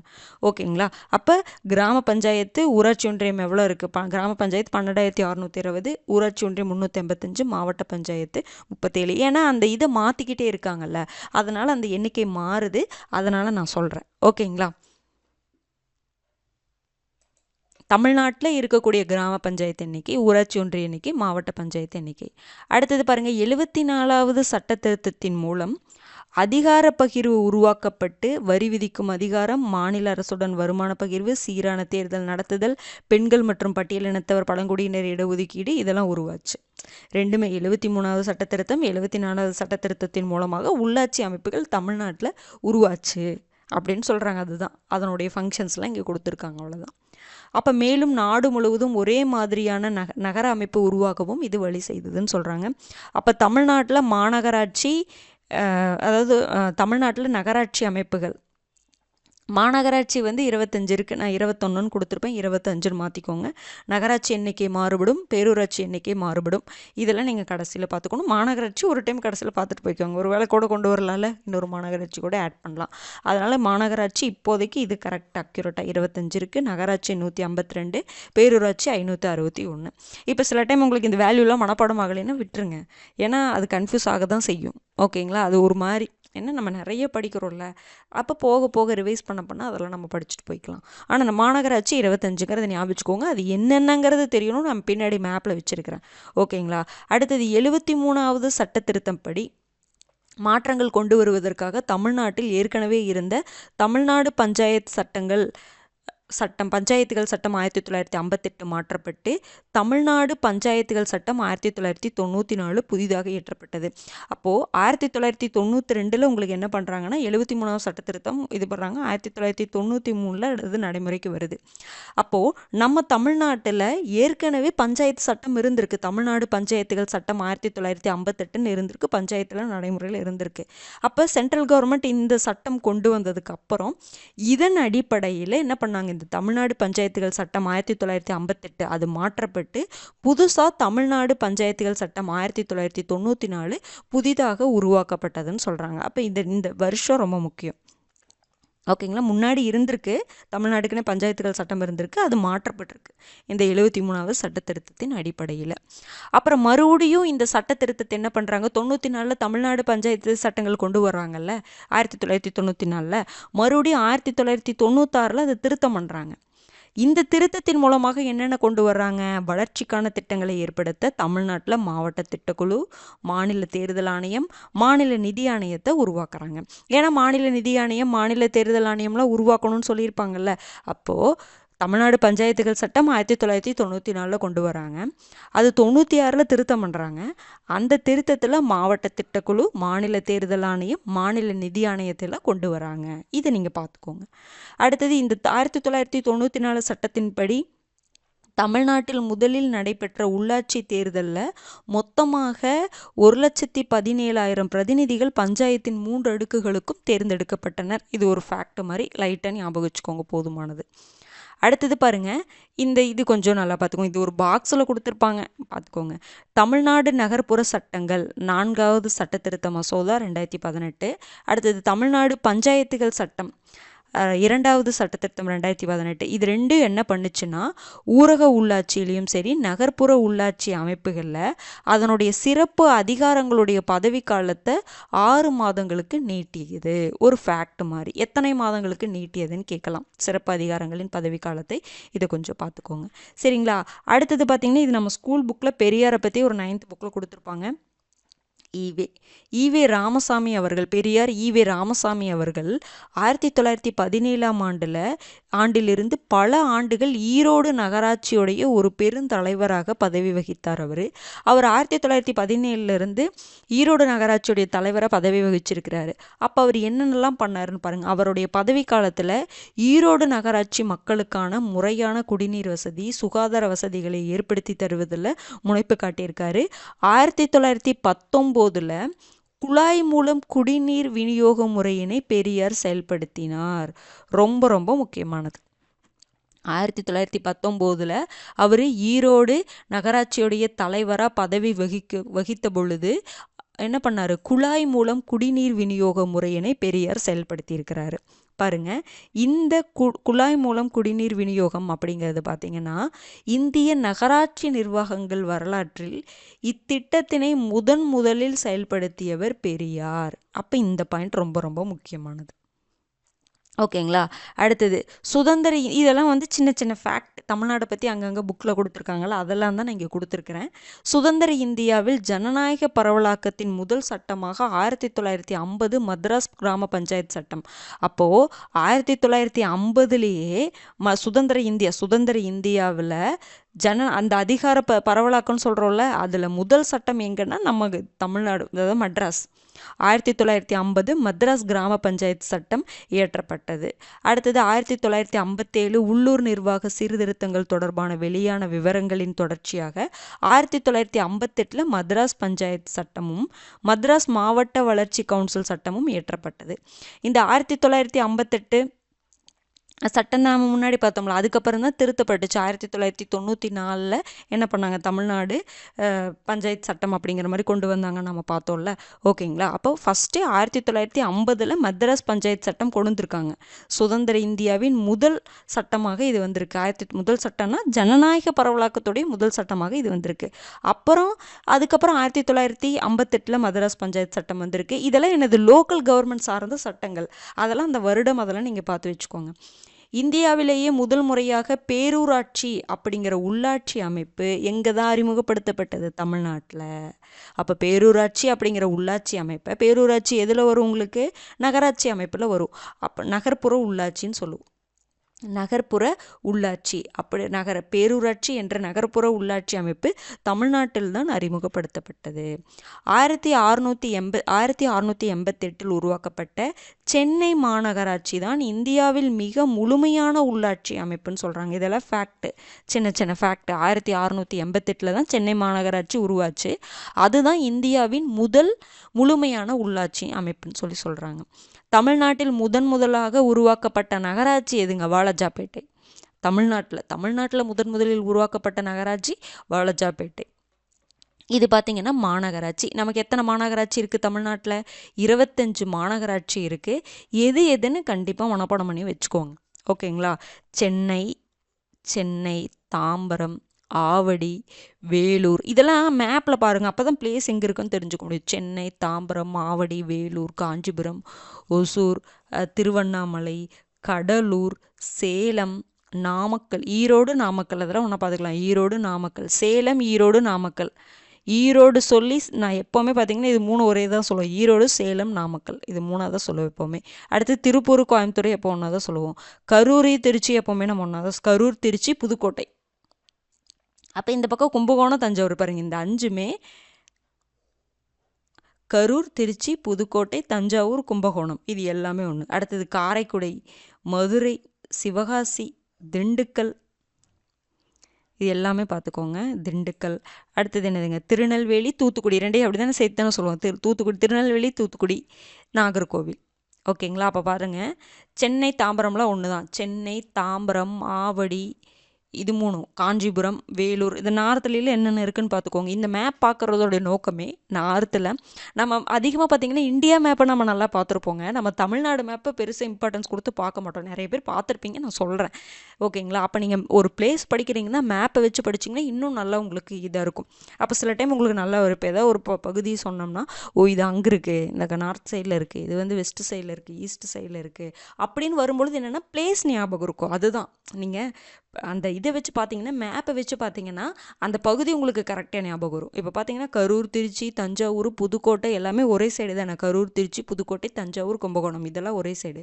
அடுத்து பார்த்தீங்கன்னா திருநெல்வேலி, தூத்துக்குடி இது எல்லாமே ஒரு சைடு. அதே மாதிரி திருப்பூர், கோயம்புத்தூர் இதெல்லாம் இந்த பக்கம் வந்துடும். அப்புறம் ஈரோடு, சேலம், நாமக்கல் அதெல்லாம் ஒரு பிளேஸு மத்திய பகுதியில் வர மாதிரி இருக்கும். அப்போ இதெல்லாம் ஈஸியாக உங்களுக்கு ஞாபகம் வச்சுக்கிறதுக்கு ஹெல்ப்ஃபுல்லாக இருக்கும். ஓகேங்களா? அப்போ இதை பார்த்து வச்சுக்கோங்க. மொத்தம் 25 மாநகராட்சிகள் இருக்குது, படித்து வச்சுக்கோங்க. அடுத்தது நகர்பாலிகா ஒன்று கொடுத்துருப்பாங்க. நகர்பாலிகா அப்படின்னு என்னதுன்னா நகராட்சியில் இருக்கிறது தான். எதை நகர்பாலிகான்னு சொல்லுவோம்னா 1,00,000 மக்கள் தொகைக்கு மேல் உள்ள நகர் உள்ளாட்சியை நிர்வகிக்கக்கூடிய அமைப்பை நம்ம நகர்பாலிகான்னு சொல்லுவோம். நகராட்சிக்குன்னா இவ்வளோ பாப்புலேஷன் இருக்குன்ட்டு இருக்குது. அந்த நகராட்சியிலேயே 1,00,000 மக்கள் தொகைக்கு மேல் உள்ள நகர உள்ளாட்சியை நிர்வகிக்கக்கூடிய அமைப்பை நாங்கள் நகர்பாலிகான்னு சொல்லுவோம். இது ஏதாவது 1 மார்க்கில் அந்த ஃபேக்டில் உங்களுக்கு கேட்குறக்கு வாய்ப்பு இருக்குது. டேரெக்டாக ஸ்டேட்மெண்ட்டில் கேட்கலாம், இல்லைன்னா டைரக்ட் கொஷினாக கேட்குறக்கு நிறையவே வாய்ப்பு இருக்குது, பார்த்து வச்சுக்கோங்க. ஓகேங்களா? அவ்வளோதான். நீங்கள் இந்த நிறைய இவ்வளோ உறுப்பினர்கள், இந்த உறுப்பினர்கள் இதெல்லாம் கன்ஃபியூஸ் ஆகுதே அப்படின்னு நீங்கள் நினைக்க வேண்டாம்.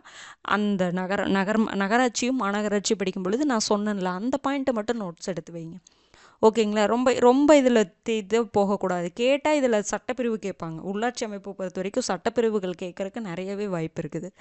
சட்டப்பிரிவுகள் தான் அதுதான் மெயின். ஓகேங்களா? அப்போ அந்த 3 அடுக்கில் இந்த நேரடி தேர்தலா, மறைமுக தேர்தலா அப்படிங்கிற மாதிரி தான் கேட்பாங்க. நீங்கள் போய் ரொம்ப நிலைக்குழுக்கள் ரிலேட்டடாக கேட்டுருவாங்க அப்படின்னா, அப்படியே கேட்டாலும் நீங்கள் லைட்டாக தானே இருக்குது, பெரிய இன்ஃபர்மேஷன்லாம் இங்கே இல்லை. அப்புறம் அதனுடைய பணிகள் தான் இங்கே அதிகமாக கொடுத்துருக்காங்க. அந்த மாவட்ட திட்டக்குழு முடிஞ்ச அளவுக்கு பார்த்தீங்கன்னா, இந்த நான் சட்டப்பிரிவுகள் 73வது சட்டத்திருத்தம், 74வது சட்டத்திருத்தத்தில் அந்த சட்டப்பிரிவுகளுக்கு நல்லா இம்பார்ட்டன்ஸ் கொடுத்து பார்த்துக்கிட்டு, இங்கே இதெல்லாம் நான் ஹைலைட் பண்ணியிருக்கிறத மட்டும் அப்புறம் நான் சொல்லும் பொழுது இதை பார்த்துக்கோங்க நான் சொன்னேன்ல, அதை மட்டும் பார்த்துக்கோங்க போதுமானது. அது நான் சொல்லும் பொழுதே உங்களுக்கு மெமரியாக இருக்கும். எனக்கு தெரிஞ்சு இதை பார்த்துட்டு நீங்கள் ஒரு டைம் ரிவைஸ் பண்ண நான் அதை சொல்லிட்டேன், இதை பார்த்துக்கோங்கன்னு ஒரு 2-3 டைம் சொல்லும் பொழுது அது ஆல்ரெடி உங்களுக்கு மெமரி ஆகிருக்கும். அதை மட்டும் பார்த்துக்கிட்டா போதும். நீங்கள் இவ்வளோ பேஜ் இருக்குதே அப்படின்னு சொல்லிட்டு டயர்ட் ஆகாதீங்க. ஏன்னா அதை நான் சொல்லணும்ல, இப்படிலாம் இருக்குது, இந்த அமைப்பு இப்படி இருக்குன்னு நான் சொன்னாதுன்னா அப்போ நான் அந்த இடத்துல நோட்ஸ் வச்சு தான் ஆகும். அதனால தான் நான் வச்சேன் பாயிண்ட் எல்லாமே. ஆனால் நீங்கள் நோட்ஸ் எழுதும் பொழுது அதெல்லாம் எழுத வேண்டியதில்லை. ஹைலைட் பண்ணதை மட்டும் எழுதிட்டு மற்றது நான் சொன்ன சின்ன சின்ன இன்ஃபர்மேஷன் நீங்கள் நோட் பண்ணிக்கிட்டால் போதுமானது தான். ஓகேங்களா? டவுட்டாக வந்தால் மட்டும் பிடிஎஃப் எடுத்து பாருங்கள். ஆனால் உங்கள் கையில் நோட்ஸ் இருக்கணும். நான் சொல்ல நோட்ஸ் எடுக்கணும். அப்போ தான் அந்த ரன்னிங் நோட்ஸ் எடுத்தீங்க அப்படின்னா தான் உங்களுக்கு அது ஹெல்ப்ஃபுல்லாக இருக்கும். நான் மெதுவாக தானே சொல்கிறேன், சொன்ன பாயிண்ட்டு திரும்ப சொல்கிறேன். அது உங்களுக்கு நல்லா மெமரி ஆகணும் அப்படிங்கிறதுக்காக தான் சொன்ன பாயிண்ட்டு திரும்ப சொல்கிறேன். ஓகேங்களா? அப்போ நீங்கள் நிறைய 2-3 டைம் ஒரு விஷயத்தை கேட்குறீங்க, அப்புறம் 2-3 டைம் படிக்கிறீங்க, அதை டெஸ்ட் எழுதி பார்க்குறீங்க, டெஸ்ட் எழுதிட்டு வீடியோ அனாலிசிஸ் பண்ணுறீங்க, அந்த டெஸ்ட் அனாலிசிஸ் பார்க்குறோம். அப்போ கிட்டத்தட்ட ஒரு 10 டைம் ஒரு விஷயத்தை கேட்குறோம். அது மைண்டில் பதியாமல் போயிருமா? யோசிச்சு பாருங்கள். நீங்கள் ஒரு 2-3 டைம் படிக்க வேறு செய்கிறீங்க. அப்போ இந்த மாதிரி தான் நம்ம படிக்க வேண்டியது இருக்குது. அதனால் நான் சொல்லக்கூடிய விஷயங்கள் திரும்ப சொல்கிறதுனால யாரும் இதாகிக்க வேணாம். ஓகேங்களா? அது உங்களுக்கு மெமரி ஆகணும் அப்படிங்கிறதுக்காக தான் நான் அந்த மாதிரி சொல்லிட்டு இருக்கிறேன். அப்புறம் சில டைம் பார்த்தீங்கன்னா இவ்வளோ இருக்குது இத்தனையும் நம்ம படிக்கணுமா அப்படின்னு யோசிக்க வேண்டாம். நான் சொல்லும் பொழுது இதை படிச்சுக்கோங்க, சட்டப்பிரிவுலாம் பாருங்கள். நான் சொன்ன சட்டப்பிரிவு மட்டும் படிங்க, போதுமானது. எல்லா சட்டப்பிரிவுகளும் உட்காந்து மனப்பாடம் பண்ண வேண்டாம். 2லையுமே நான் எது இம்பார்ட்டன்ட் சொன்னேன் அதை மட்டும் படிங்க ஃபஸ்ட்டு. ஓகேங்களா? அப்புறம் டெஸ்ட்லியில் சில கொஷின் நான் எக்ஸ்ட்ராவாக கேட்குறேன் அந்த சட்டப்பிரிவுலையே. அப்போ அதில் நீங்கள் என்ன பண்ணிக்கலாம், சரி பண்ணிக்கலாம். ஓகேங்களா? கம்ப்ளீட் பண்ணிவிட்டுன்னு கமெண்ட் பண்ணுங்கள். அடுத்த வீடியோவில் சந்திக்கலாம். நன்றி.